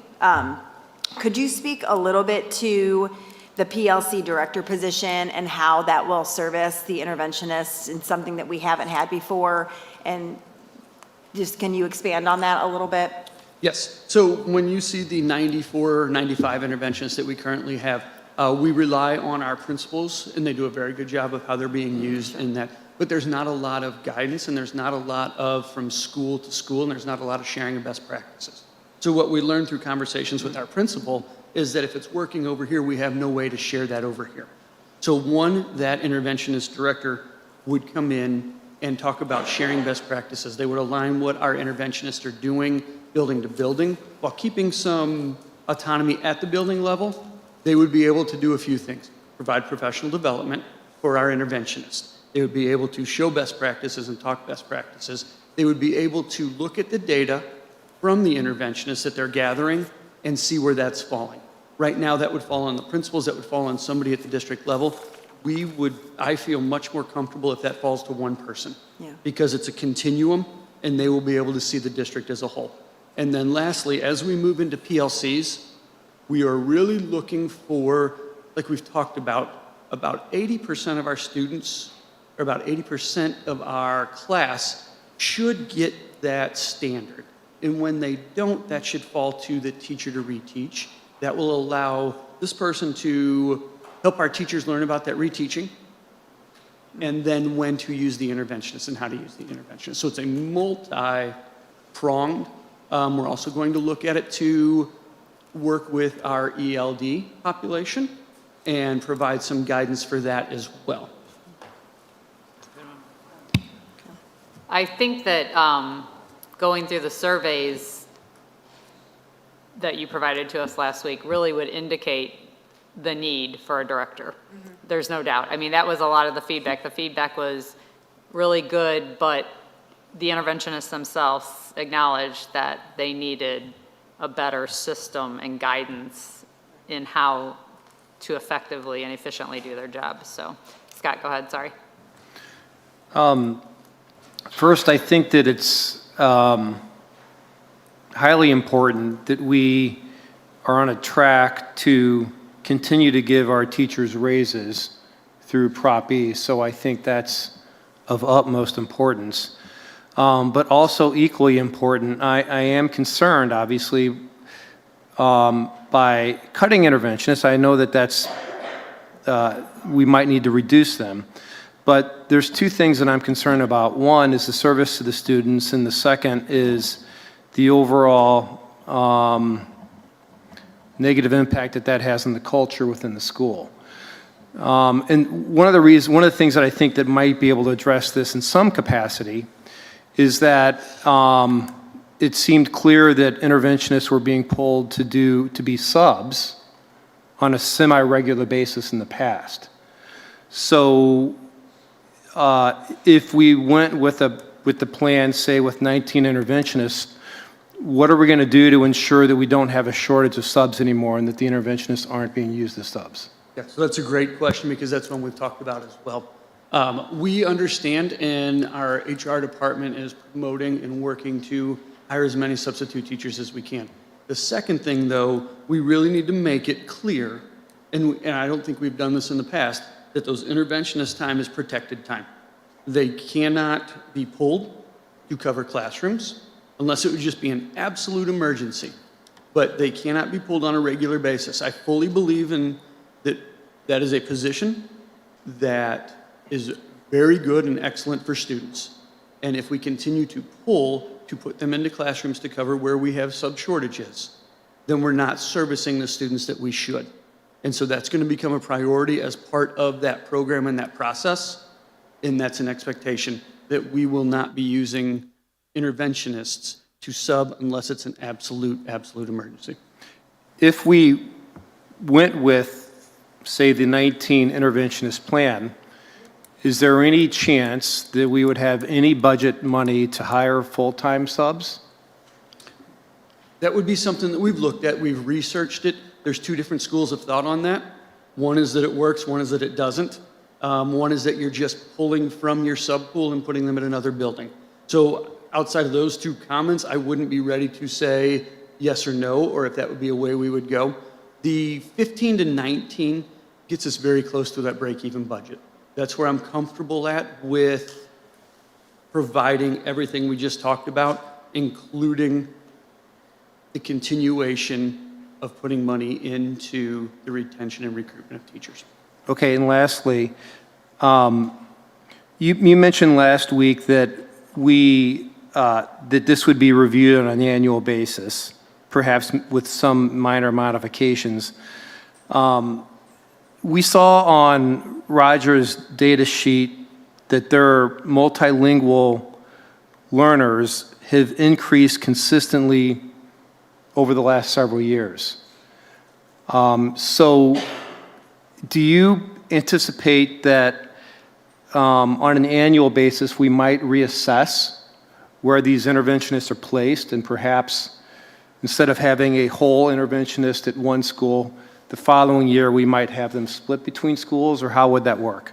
No, that's exactly what we would do. We'd reassess annually. I don't know how much movement there would be, but we would have, through the director and through the data we're going to gather, we would have a great portrait to say, okay, we do need more assistance here, especially with this segment of children, or we need more here because of math. But that will give us a really good and a really data-driven process to do exactly what you just said on an annual basis. I definitely want to reiterate that point, that we've had 34 interventionists in building for 2.5 years now. The board's always said, hey, we need data, hey, we need data. I think one thing that we may not have done well in that respect is we kept saying it, but we never followed up from our perspective for governance on a plan to collect that data. And as we've seen from feedback we've gotten via email and the survey results, there's a few common things that come up regularly. One is, as we've said, the subs get pulled, the interventionists get pulled to sub. So obviously, if they're not able to consistently provide their time to their groups for consistent intervention time, that obviously makes it disruptive. Since we have an issue with them subbing, how are we going to go through and try and do this again if we're going to take 19 of them away or 15 of them away and still go back to that same situation of they need to sub and you've said that this is protected time? We need to find out a better way to do that. And collecting data of how efficiently they're working is obviously the first part of that. We need to make that a priority with the director position, because their efficiency and the ability to add staff that are working well and we still see need is going to be massively data driven. And we need to make sure that that data is collected consistently across all the schools that have them. It's shared data so we could look at it from a high level perspective at the school band levels. And we need to make sure that that data is taken accurately and verified that we see trends going one way or the other. We're reacting promptly on it, because if we're going to be attempting to work off a reduced staff, these people's intervention times become even more precious to make sure that it's being done. And the consistency aspect is important, because that was another thing that came up, is we would see interventionists that said fantastic things about how data was being collected because their building administrator was driving that, and other ones were not. And again, that goes back to the thing that you said, that if there's good practices and bad practices, we need to make sure that we know about it high level and direct our efforts appropriately on both of those. Thank you. I just wanted to mention just really quickly your point, both of you, about the sub. The sub issue is a sub issue, and we need to keep working on fixing the sub problem, because it can't come from. Let's have some more interventionists so we can have a Band-Aid for the sub problem, because that's not effective with anybody's time and money. But that stands out to me as something that we need to collectively be really focused on. Two things. First, the sub problem is not a unique problem to us. I think we all know this. We talk about subs a lot, tried to increase pay twice during my 2.5 years so far. But the other thing is, I do feel it important to say, and this is really addressing my colleagues, I understand why people will say this is a cut, but since I got on the board and these decisions were made, we spent virtually, if not all of our money from ESSER on learning recovery. I really see this as an addition of 15, 19, or 36 positions to our budget, because these are not positions that existed in our district 5 years ago. We are hearing the feedback loud and clear. At least my vote, obviously I can't speak for everyone else, isn't, hey, let's cut all of them exactly as we promised for 2.5 years. It is 15, 19, 36, and those are adding positions to the district that did not exist 5 years ago. So I really think it's important to make that distinction, that we hear the feedback. We all find interventionists valuable, which we've said hundreds of times through now. The goal is to obviously have a balanced budget. I'm not saying I'm a fiscally conservative person, but I am a fiscally responsible person as a board member. And it's important that when we look at this, that we are adding 15, 19, or 30 plus members and not cutting as we are suggesting. I just think that's important to say. I agree with that. I think that the age-old problem, though, as we read in all of these letters that we received over the week, is a sub-problem. And I think we gotta chop the head off of that snake. And the only way we're gonna do that is to raise their pay. You know, raise the pay of the subs. You know, okay, we're gonna have to fix that problem if we're gonna solve the other issue. So let's address that and fix it. Can I say just one more thing? Rogers staff, thank you for staying here tonight. And, you know, I hope you guys know that we're committed to, you know, allowing you guys to do the jobs that you're capable of doing, giving you all the support that we can. Clearly, we're attempting to do this. Clearly, we're growing our staff beyond what we were able to before we had the federal money that helped fund things. So, like, I just want you guys to know how incredibly appreciative we are for the work that you guys do. And I just hope you walk away from here. You might not be happy with the result, but I hope you know how incredibly appreciative we are and how much we want to support you. So I just want to be clear that a couple of things, because this was actually news to me about how many student support positions we have across the district. So we're starting with 94.5, 34 of them being ESSER-funded positions that were only for 3 years, and that was clear from the get-go. And as we talked a lot prior to Prop E, that it would require another tax initiative in order to keep them. So what I want to clarify and confirm, mostly so the public understands, is that should we choose to retain 15 or 19 interventionists, that will keep us on track currently, thanks to the passing of Prop E, to stay competitive with our salaries and retaining and recruiting staff. The HVAC funding that we've promised, that Marshall addressed tonight, and then on top of that, retaining interventionists that were using ESSER funds for, which will sunset at the end of this school year. And then of course there's the 2 principals and the 4 disproportionate reading, and then the directors. So that would be, assuming we aren't there yet, but assuming we would approve all of those positions, that would be, I think that would be still 82.5 support positions.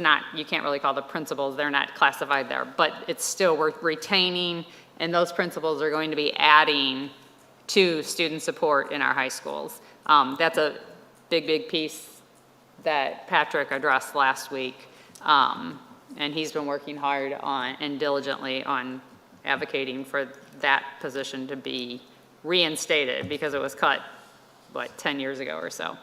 But I also think that we need to acknowledge that under the guidance of our new leadership, which is Dr. Hogg, and a fresh perspective, we've identified inefficiencies within the district and implemented strategic systems to enhance effectiveness and efficiency. And our focus has been on establishing processes that cater to the diverse needs of all students, ensuring their safety both mentally and physically. As everyone in this room knows, and I think appreciates, and everyone in this room, we are committed to continuous improvement and constantly striving for academic excellence in serving all of our students. So again, I want to reiterate, with the approval of Prop E, we are well positioned financially to retain 15 or 19 interventionists, appoint a PLC and interventionist director, hire 2 assistant principals, and maintain competitive salaries. Additionally, we plan to invest in upgrading our HVAC systems as promised, which also creates a conducive work environment for both students and staff, all without the need for a tax levy or a bond issue in the next few years. So, I mean, I don't know exactly how this vote's gonna go, but I think we all need to acknowledge that there's been a lot of work done to get us here, and to thank our voters for supporting the district through Prop R, Prop A, Prop S, and Prop E. We are on the right path. Seeing the schools present this year is really showing us the trajectory, I think, of the district. I think it's exciting. These nights are not exciting when we have to make tough decisions, but it's all part of the governance of the district. So with that, I want to thank everybody, our administrators, our teachers, our staff, and I am going to try to get a feel for each board member's position on this, and then I'll make a motion once I understand what motion I should be making. So, do you have a... Sure, thank you, yes. Do I have an opinion? Do you have an opinion?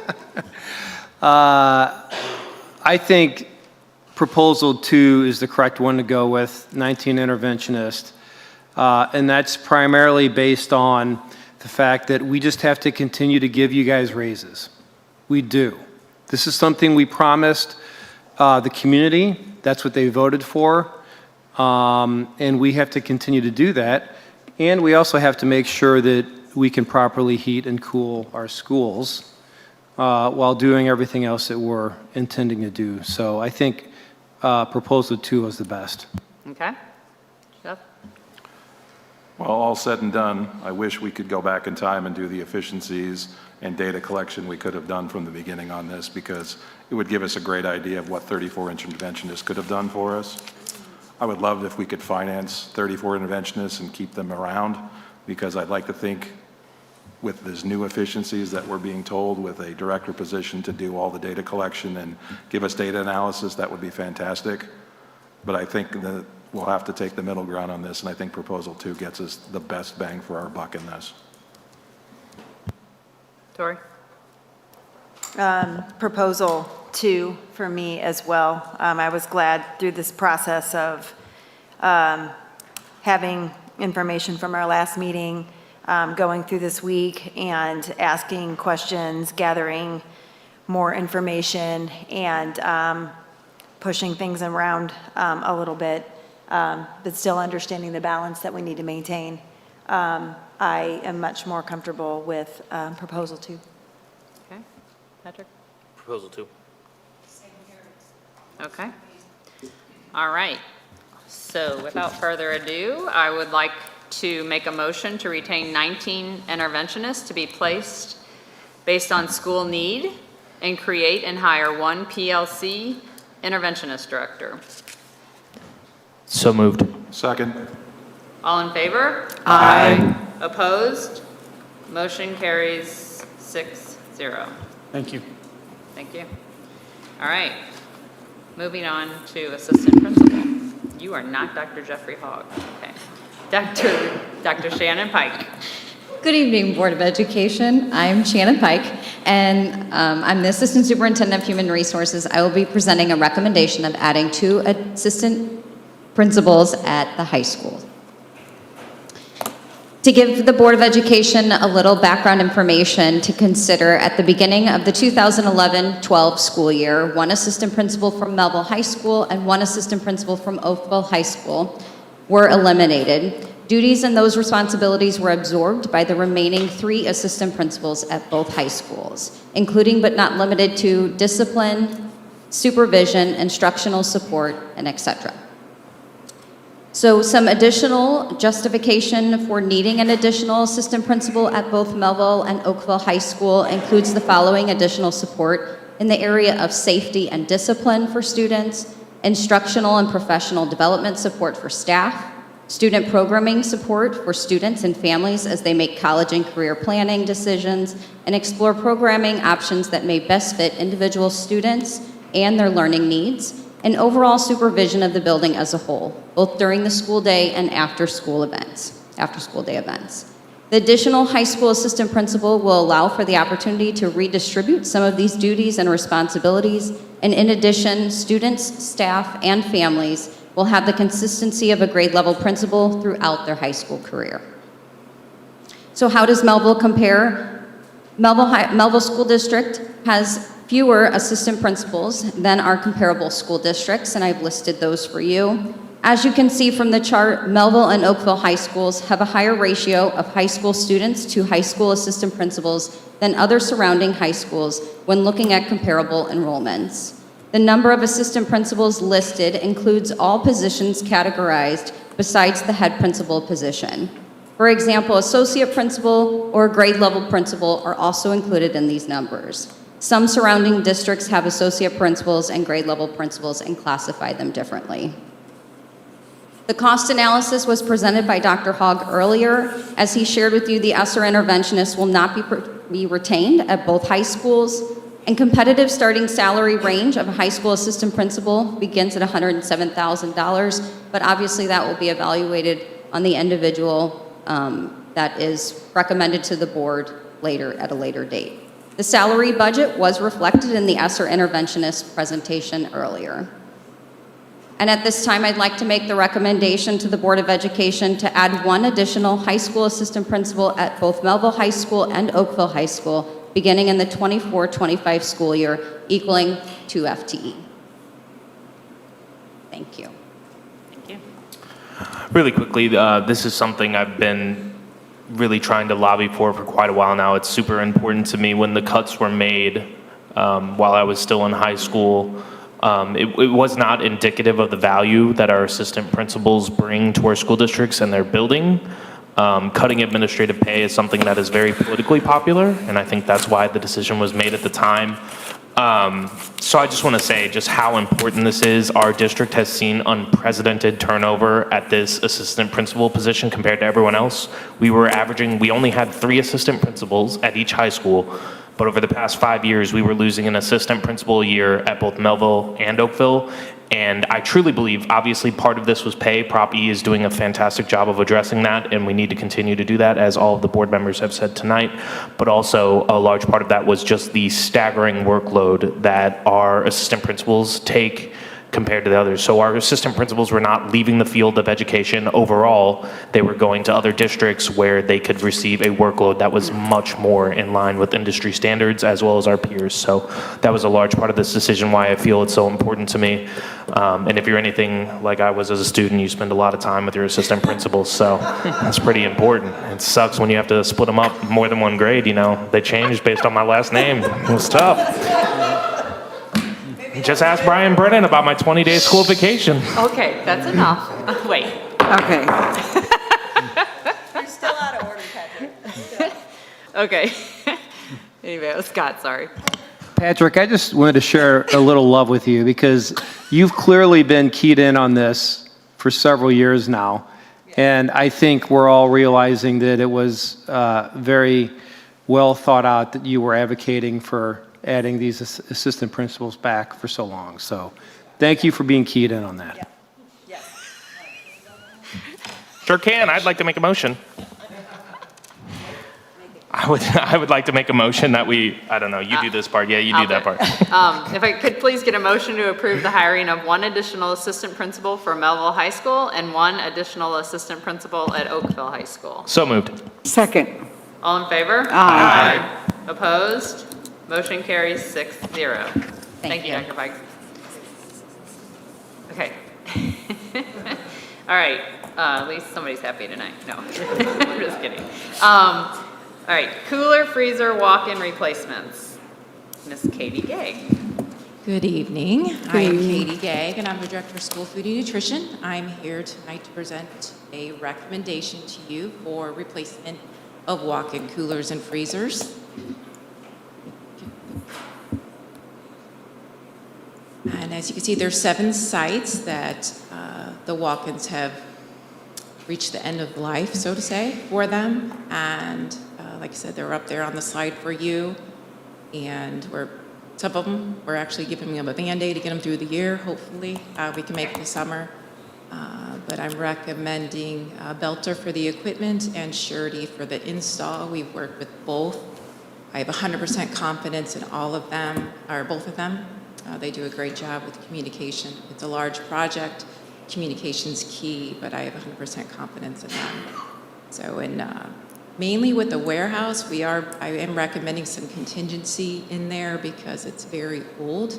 I don't know if any of you have ever been back to our warehouse. I would gladly give you a tour if any day you'd be on campus. I'll meet you back there. But we're not sure what it's going to look like when we take it down. So it's been there probably since Mehlville High School's been there. So I am recommending some contingency be put into the total as well. I'd be happy to answer any questions. I just have two quick ones. Yeah.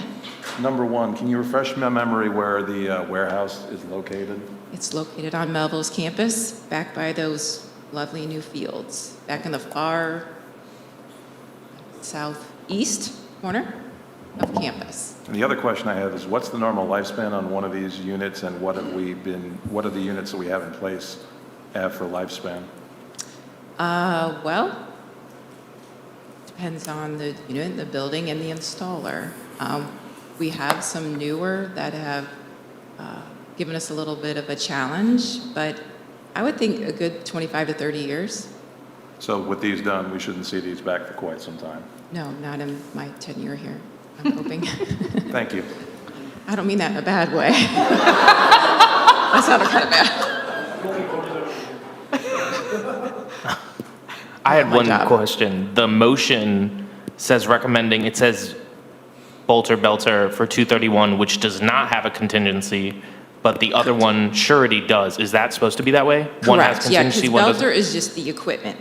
There's no, Damn, yeah, I'm sorry, so thank you. the contingency comes into the install package, and there are also, surety's taking them down, they're demoing them as well, and that's when they'll analyze the space and say, we need a little more work put into this to get it installed correctly. I asked that So, question. yeah, to so I'll that- say, at least you know I can read. I'm sorry. I apologize, no, Jeff. yeah. That question yes, is I know. on e-boards. I've usually mentioned this a couple times throughout meetings. Any questions that our members asked prior to the meeting are on e-boards for the community to read. I also want to mention that the financial impacts, the food and nutrition services is self-funded, and so that's a separate line item. And Katie does a marvelous job with all of that. So without further ado, I would like to make a motion for the cooler and freezer walk-in replacement with the following vendors. Equipment, Bolter, for a total of $231,783. Installation, surety, for a total of $221,879, which includes a 10% contingency fee, for a combined total of $453,662. So moved. Second. All in favor? Aye. Opposed? Motion carries 6-0. Thank you, Katie. Thank you. All right, Prop S update, Steve Wendell. Good evening, Board of Education. My name is Steve Wendell. I'm the Mehlville Construction Manager, and I'll be presenting the Prop S update tonight. This is our list of completed projects under Prop S. We added 2 last month to the completed list, Beer Bum Security Entrance and Mehlville High Ball Fields. We're not adding tonight, but we have 2 more that are getting fairly close. Beer Bum Elementary Phase 2, we continue work. We're continuing getting the footings in around the perimeter of the new building in the back of the school. The water detention system, which is the picture that you see here, went in over the last month. That's actually completed. The under-slab plumbing is also in process, and then upcoming we'll be getting to foundation walls in a few weeks, floor slab after that, and then structural steel in a couple of months. Point Elementary is progressing as well. We've got the drywall and painting complete, drop ceiling and lighting. It says in process. We're pretty much wrapped up with that. And then December, we're going to be doing the flooring and the ADA handrail in the back of the school at the entrance, at the new entrance. That's going to be ADA compliant. And then casework, the desk and the security window should be going in December and January. And then we're still on track for our completion dates that we talked last month. January for the teacher's room and bathrooms, and March for the office and the new entrance. Mehlville High School is one of the ones getting near completion. I took this photo a couple of weeks ago, and I wish I would have taken an updated one because it looks so much better as we sit here today. So all the painting is complete, the flooring is complete. The security window, you don't see it in this picture here, but that's actually complete now, as is the reception desk, and we should be done later this month. We do have a little bit of access controls work that might spill over to the first week or two of January. And John Carey is being done by the same vendor as Mehlville High School, and they're pretty much at the same status. The drywall, all the walls, the security window is actually in now, as well as the storefront and the flooring. And our completion date is also late December, and that one also has the same delay in a couple of access control parts, so that one might go into the first couple of weeks of January as well. But we hope to come with those two completed to the next board meeting. Our Outlook scheduling, Woolwyn Elementary and Oakville Middle School, the bid is in process right now. They're actually due back next week, so we should be coming with recommendations to the next board meeting in January. Berkeley, Beasley, and Forder are being bundled together, and we're working on finalizing the bid package now. That should go out in the next couple of weeks.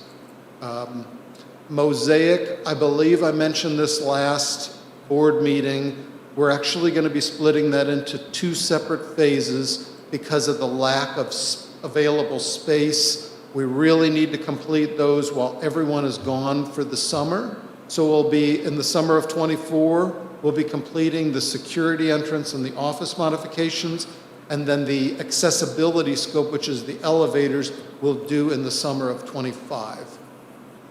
And then Washington and Troutwine will wrap up the bids in the spring of '24. And then this is the updated finances, and then I will pause also if there are any questions. So does that mean for Mosaic, since it's going to be in two phases, we're going to have two bid packages and? Yes. Okay. Yeah. Would they be timed in the same scenario that we would get one next calendar year to vote on, put the summer work in '24 and then the corresponding one for '25? Yeah, I do need to update this slide to show Mosaic Phase 2. Mosaic Phase 1 will be coming to you, should be in the March board meeting here, and about the same time a year later for the elevator scope. And having had kids in Mosaic, this will be my 7th year, and my kids will be out at the end of this year. I wish you the best of luck in working on Mosaic and getting that done. You have a challenge and a half ahead of you. Yeah. That's why we're going to really focus the work during the summer. I think that's the perfect way to do it. Yeah. Any other questions? Scott? Seems like things are going rather efficient now, so thank you for heading that up. Obviously, we had a lot of budget discussions here, so do you see any gotchas over the next 2, 3, 4 months in terms of projects that are currently going on or bids that might cause budgetary problems just through the rest of this school year, probably? Yeah. I think, the biggest single project that we have going on right now, the biggest project in Prop S is Beer Bum Phase 2. We have run into some subsurface conditions that we needed to dip into our contingency right now, but I think once we come up above ground, we should be looking pretty good. And right now, we're within our contingency. I don't anticipate that we're going to go over on that one. And that one is, like I said, it's the biggest project by a long shot. The other maybe note that I'll add is that on Washington Middle, that's another fairly sizable project. Dr. Hogg has pushed back to our group, and we're continuing. We're going to open that up and look at some more conceptual ideas to try to deliver the intent of Prop S at a more manageable cost and schedule, construction schedule as well. So we're looking at options there as well. And then finally, I'll mention that we've done, with Marshall's help over the last month, we've done a better job at getting a hold and updated of all the finances of PROPA spending to date, estimates on the future jobs to see where Prop S is going to land. And right now we do have some unassigned money that we still could use as contingency if needed.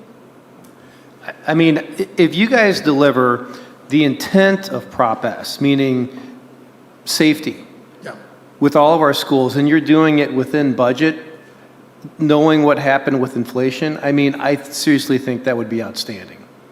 I really do. I think it would be just outstanding work. Good job. Thank you very much. I'll pass that along to the rest of the Thank team. you. Do so. Okay, yes, please Any do. other Thank you questions? very much. I think we're good. Thank you. Have a good evening. All right, next up is school calendar, Dr. Brian Smith.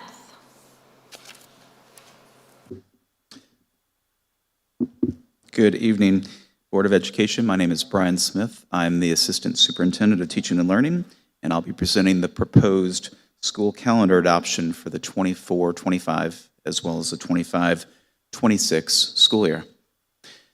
You can follow along with the slides. You can see that our purpose for this is simply the consideration and the potential adoption of a 2-year calendar. It's really 2 one-year calendars. This will be the first time that we've brought 2 one-year calendars to you. Typically before, it's just been an annual process where we've just tackled it 1 year at a time. So there are certainly benefits of trying to be able to create a calendar or 2 calendars for potential recommendation. Let me start by simply saying thank you. We had some wonderful volunteers. We had 34 members, community members, who gave of their time and their efforts. Also to Jen Rich and Nathan Perkins, our 2 elementary assistant principals. They facilitated the subgroups. Actually, the meetings occurred here in the library and our room over here off to the side. And so they were the one who did the brunt of the work and spent time in considerable conversation around trying to get us to the end result of a calendar. And obviously a shout out to Sally Elrich in our communications department. She created the visuals that are part of the board packets and are also available on eBoards online. So when we talk about school calendars, there are a few things just from an educational standpoint it's always important to be able to know. One of those is that we have to create calendars that have a minimum of 1,044 actual student attendance hours. Also, it's important to note that there no longer are any minimum number of school days. That is primarily due to the presence of the 4-day school week in roughly 160 districts, which is about 30% of Missouri. While that did not come up in any conversation whatsoever, it is important to understand that that's where DESE comes from when they create some of these rules. Also, a minimum of 36 hours of weather makeup. That's also known as the alternative methods of instruction, AMI days. Some people like just to refer to them as virtual snow days. That's where this potential needs to be built into calendars. We have a requirement to report our calendars by August 15th annually, and then also due to state statute 171.031, we're also required that we cannot start school until 14 calendar days prior to the first Monday in September. So those are the parameters in which we have to work through. So we have can't start any earlier than this date, and then where we land at the end, is what we have to work through. We also have our MOU with our union that we work through, and those stipulations include up to 182 teacher contract days, as well as of those 182, that 3.5 of those days are considered self-directed teacher work days. So we asked our community in early October of this year. We had them participate in a thought exchange for those that wanted to. I believe that we had over 1,200 respondents, if my notes are correct. Yes, over 1,200 participants. They had 945 thoughts. So like Scott mentioned before, there's a lot of opinions that are out there from a lot of people, especially around calendars. And including those, we had about 43,000 people who applied various stars to give you from a 5-star to down to a 1-star. So a lot of people had a lot of opinions about these types of things. This gives you a summary of what the thoughts were. You'll notice that the number 1 was being done by Memorial Day. And so you can see kind of working left to right, you can see some things that are there. changing half-days. We responded to that community addressing it, cultural and religious holidays, ending semester, winter break, Halloween. When we asked the question, Halloween was shortly thereafter, so people have very strong opinions about Halloween and things of that nature. Also 2-week winter break. So there are a lot of things that people want when you get into a calendar creation. You can see another view of it. These were the star scores, which means these were the things that people valued the most. And so again, working left to right, those were your highest, kind of working your way there. Done by Memorial Day, getting away from a half-day system, ending semester break. The calendars that you have, almost all of those are able to be addressed. The only one ultimately is the first week as a short week. That was the only one we were not able to tackle. We tried desperately, but we were not able to tackle that particular one. But pretty much everything else we were able to weave into calendars. So again, we brought 34 people together: parents, community members, support staff, certified staff, directors, administrators, CO people, to be able to do this. You can see the complete calendars that you've got as part of eBoards. Here are the highlights that we would be proposing. You can see for the 24-25 school year, the first day of school is the first day that technically we would be eligible to start. You can see the last day of school gets us out the Friday before Memorial Day. You will note that the end of the semester is Friday, December 20th. So that puts us back with the semester finishing before winter break. I don't know how our student board members feel about that, but maybe they can weigh in on that one. And you can see that our second semester does wrap up before Memorial Day. You can see this is a summary of our overall number of days for students, for teachers, as well as the approximate number of hours that the calendar would have. And for 25-26, again, you'll notice similar dates. You'll notice similar end results of being finished before holiday break, being finished before Memorial Day, and again, approximately 1,120 hours, which is still way more than the 1,044. And it gives our kids, obviously, more than adequate opportunities to be able to be in school in which to be able to learn. A few other calendar highlights very quickly. We will be looking to add a third professional development day, not adding more days, but we're moving and shifting a third professional day to the front of the year. We feel that that professional learning is important, especially this year, as we will be beginning that work with Infinite Campus and change in our school information system. And then we are looking to not completely get rid of early release days, because the committee recognized that you can't really get rid of all of the early release days in order for teachers to be able to have professional learning opportunities. But we are kind of going to a hybrid approach where over the next year and a half or so, you'll see some of the phasing out of half days. You'll see some of the phasing in of less frequent full days. But it's almost a 3-for-1. When you look at early release days, you get a couple of hours. When we add a full day, that's 6 hours. And so, you know, it's what you do at the time that will be most important. We also listened to the survey in the community with regards to Halloween. So we'll be looking to do an early release on Halloween. And most importantly, we use the thought exchange. You know, so it's not that we asked for a thought exchange and ignored the thought exchange. We use the results of the thought exchange because we value the voice of the community. We want to make sure that we are responsible about making sure that a calendar represents what the voices of the community have said. So this one would require board action for potential approval. And if you have any questions, I'd be happy to answer them. I don't have any questions. I appreciate all the work and the use of the thought exchange. And I think that if you polled school board members, the biggest complaint they get is going to school after Memorial Day. So good job. Yeah. And then I also have to smile because this year a group of 6th graders started a campaign and we got emails about Halloween. And so it was really cute. They all copied and pasted the same email to us with the same emojis and everything. And so they spoke, and apparently the committee listened, even though I don't think the committee knew about the emails. So anyway, that was cute. Anybody else? Just the fact that you've gone from skipping a couple half days next calendar year and then down to just 3 in 25-26, and keeping us out before Memorial Day, I think that's probably the calendar we're going to just copy and paste down the line. If we can get rid of the rest of them, that would be even better, but getting down to 3 and one of them being Halloween, that's well done. I will say this, and I look to Dan Gilman on this particular one. One of the biggest concerns that we have about half days or early release days is that those are the days where there is the greatest potential for kids to be lost for a period of time.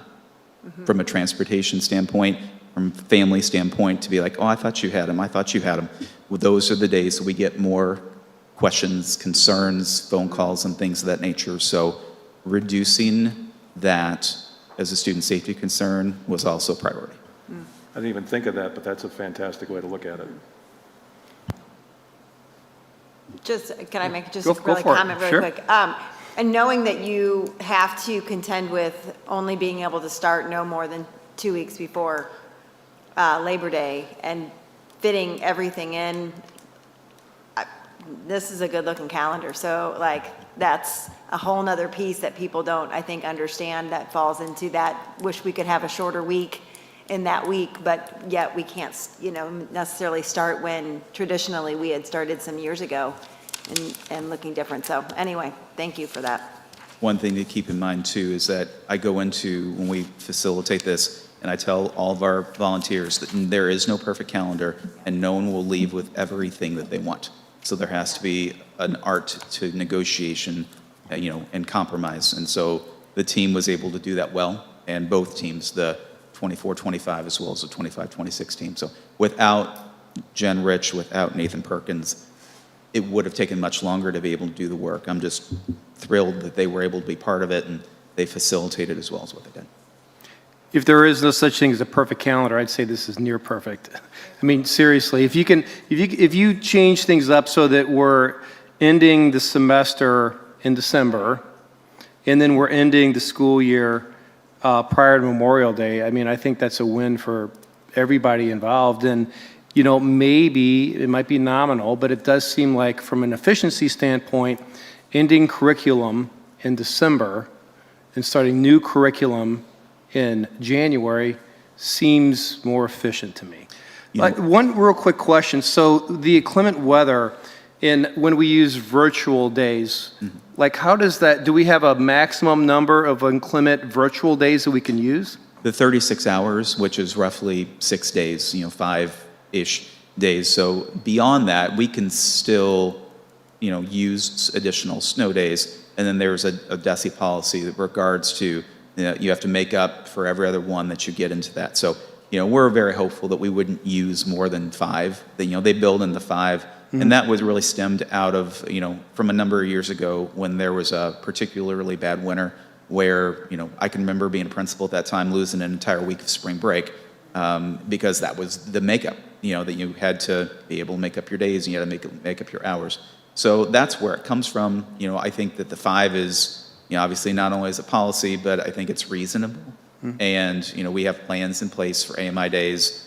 Some communication has already gone out, and additional communication will if we get to that point in time where we'd be using AMI days. Great. Thank you. I think you guys did great work on this. Thank you. Okay, if I could please get a motion to approve the 24-25 and 25-26 school calendars as presented. So moved. Second. All in favor? Aye. Opposed? Motion carries 6-0. Strategic plan update, student preparation, Dr. Brian Smith. So I'm still Dr. Brian Smith. I'm still the Assistant Superintendent of Teaching and Learning, and I'll be presenting an update tonight with regards to the strategic plan theme 1, which is personalized student preparation. There we go. Just a few celebrations to begin with.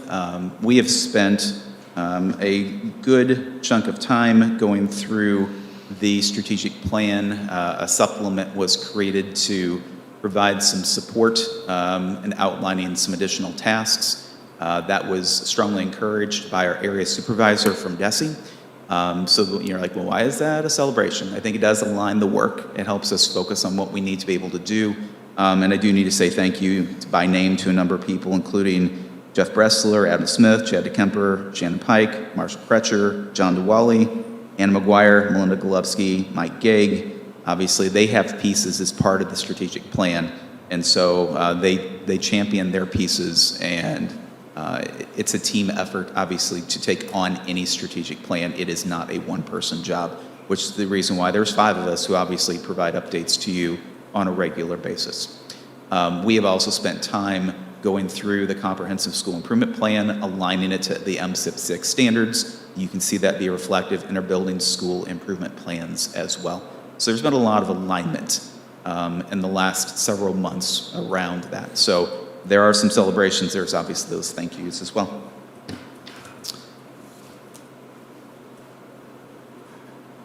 There we go, took 4 clicks to get there. All right. From the plan, I want to pull out this specific piece when we think about this theme 1 of personalized learning. And that is the Mehlville School District will identify pathways or career clusters that identify various career paths and highlight the types of classes and skills that are needed in order to have success with a particular career. That's important.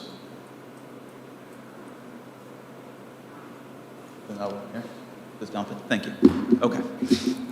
So, as part of Theme 1 in the Personalized Learning Student Preparation Plan, there are 12 sub-goals. Tonight, I just want to focus on 4 of those. You can see that the focus here is around choice programming, college and career readiness, students graduating college and career ready, as well as the expanded enrollment in post-secondary pathways.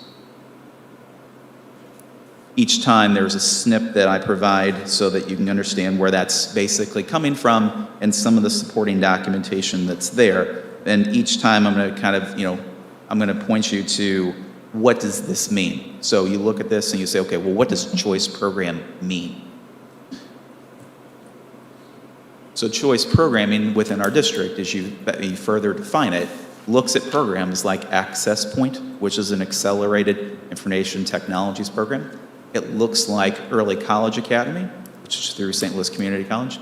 It looks like MyPath, or South Tech, or St. Louis CAPS, or Mehlville High's Flex program.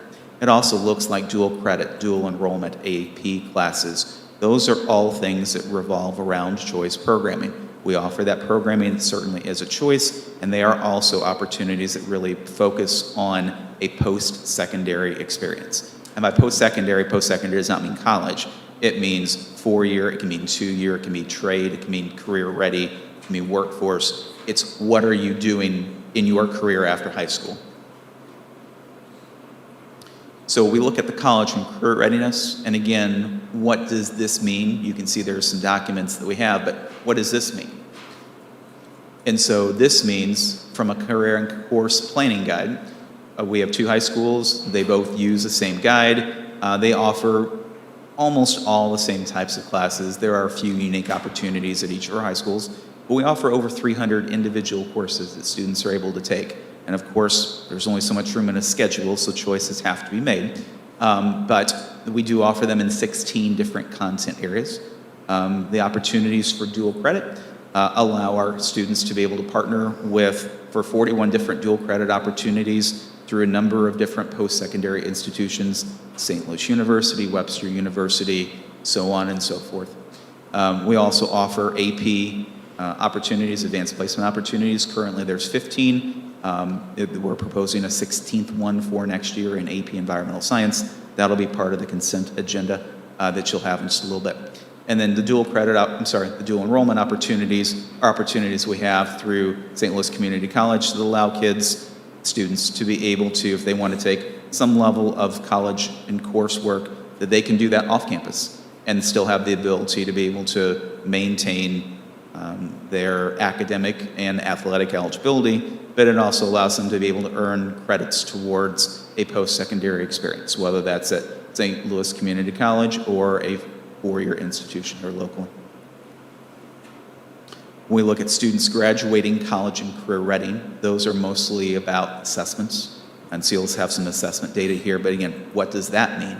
Well, that means the breakdown, you'll have 2 things. This is a snip from our APR, our annual performance report, and there's 2 primary areas. Thank you. There are 2 primary areas that you have, and one of those is around CCR assessments, And the other piece is about advanced credit. Those assessments you can see are highlighted here on the top. ACT, SAT, work keys, which is through ACT. It's more of a career readiness piece. That's newer. It wasn't as, that experience wasn't within the last few years.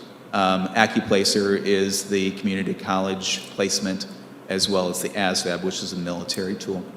And then when we talk about advanced credit, well, advanced credit can be things like, as mentioned, AP, Project Lead the Way, DESE approved, IRCs, which are industry recognized credentials. Those usually come from a place like technical schools. They don't always have to, but that's many times where they come from.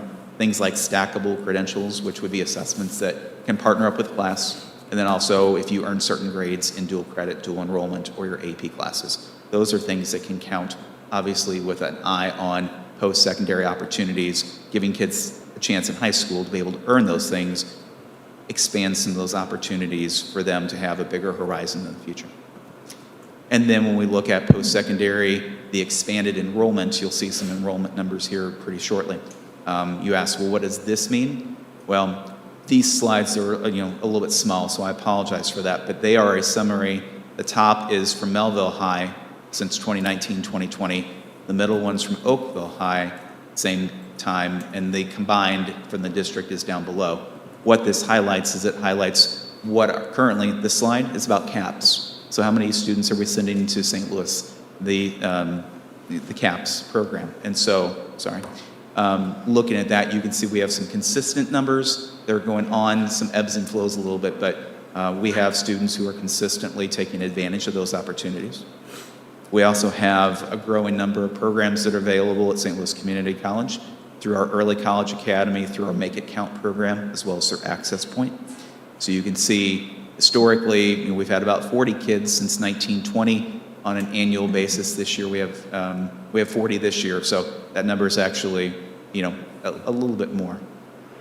You get into South Tech, which is a wonderful opportunity that we offer our students. It's pretty competitive, and so obviously not everybody gets into South Tech, and there are a limited number of spots because there's obviously a limited number of teachers.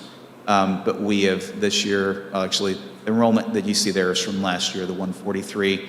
But in the last few years, we've sent close to 600 kids to South Tech and have provided them opportunities to get an education outside of our regular environment in areas that they not only are interested in, but can help them become career ready very quickly out of high school without necessarily always having to incur an extra amount of debt. And then with regards to our PLT numbers, that's Project Lead the Way, we offer a biomedical and engineering and a computer science program. So you can see combined this year we have right at 400 kids who are taking advantage at the high school level of one of those 3 types of PLTW programs. So there's no action necessarily on this particular one. It's just an update with regards to the theme 1 of personalized student preparation. The next time that I'll provide an update on this one will be for the April board meeting.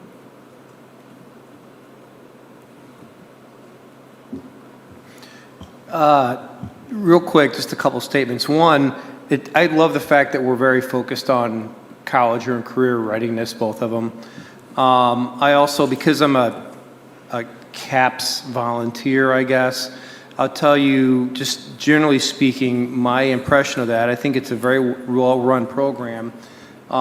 We've given tours to, I think, all of the CAPS students throughout the metropolitan area at my company, and I can't tell you how many of them have, nearly all of them have sent me LinkedIn requests and communicate very professionally. So I think as a case study, to me that program is working very well.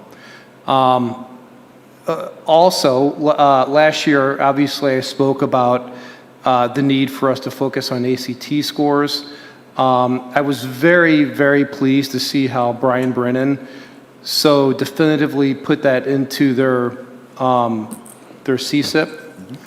And I also think it should be noted of the overwhelming support that the students gave, or the enthusiasm that the students gave, of how grateful they were that we had ACT prep classes.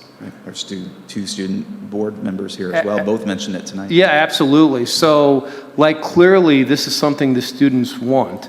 So I just really hope that we can continue to at least have it to the extent that we do right now, but if there continues to be a demand for it with students, possibly even expanding it. Yeah, numbers will drive that, but our intent is to offer it both first and second semester. Second semester this upcoming, starting in January. But for the 23, 24, 25 school year, sorry, I'm getting my years mixed up. Our intent is to offer it both first semester and second semester, both at Mehlville as well as Oakville. 30 kids per school per semester, so that's 60 and 60. We have a pair of teachers who will team teach that particular one. 45 minutes of math and science, 45 minutes of English and reading. And so we have a plan in place, resources are purchased, and we're ready to go.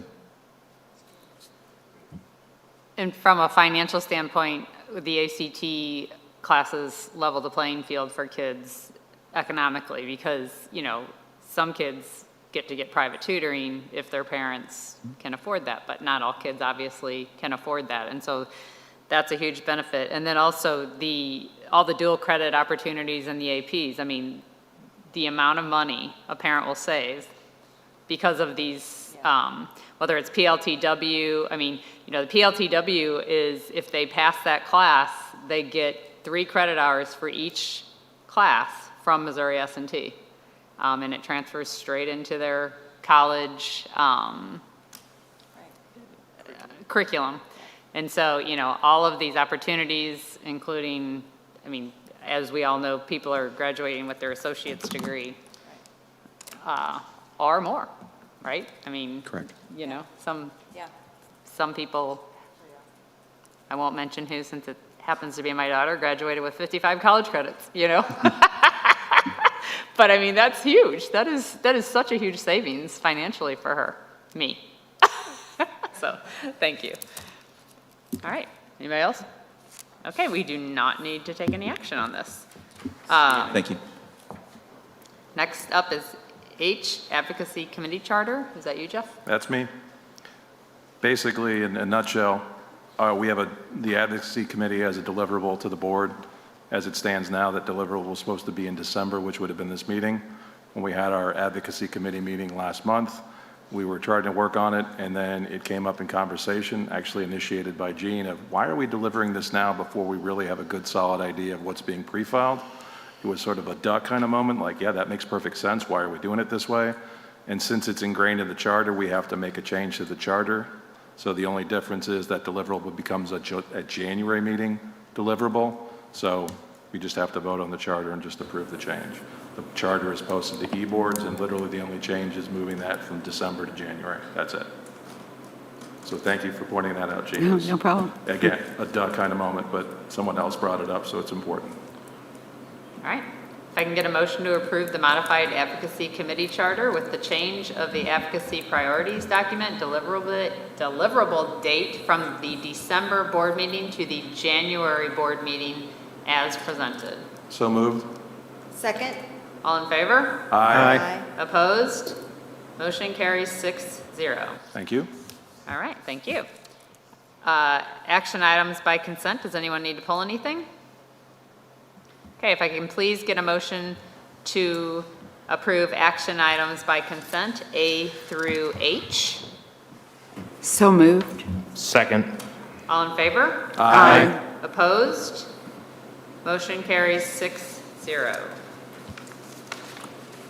Moving on to communications. We do not have anyone signed up for open period for patron comments on non-agenda items. So if we could please get an authorization of closed session. Motion to enter closed session meeting for the purpose of reading of minutes of previous meetings and corrections and approval of same or other items under Missouri Revised Statute 610.021 subsections 1 through 21 and 610.022 subsections 1 through 6.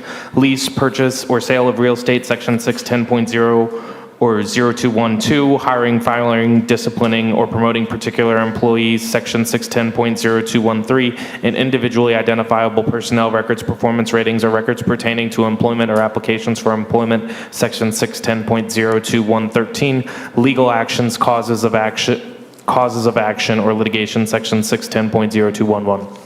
Okay, Tori? Yes. Patrick? Yes. Jeff? Yes. Jean? Yes. Scott? Yes. Peggy, yes. If I could please get a motion to adjourn. So moved.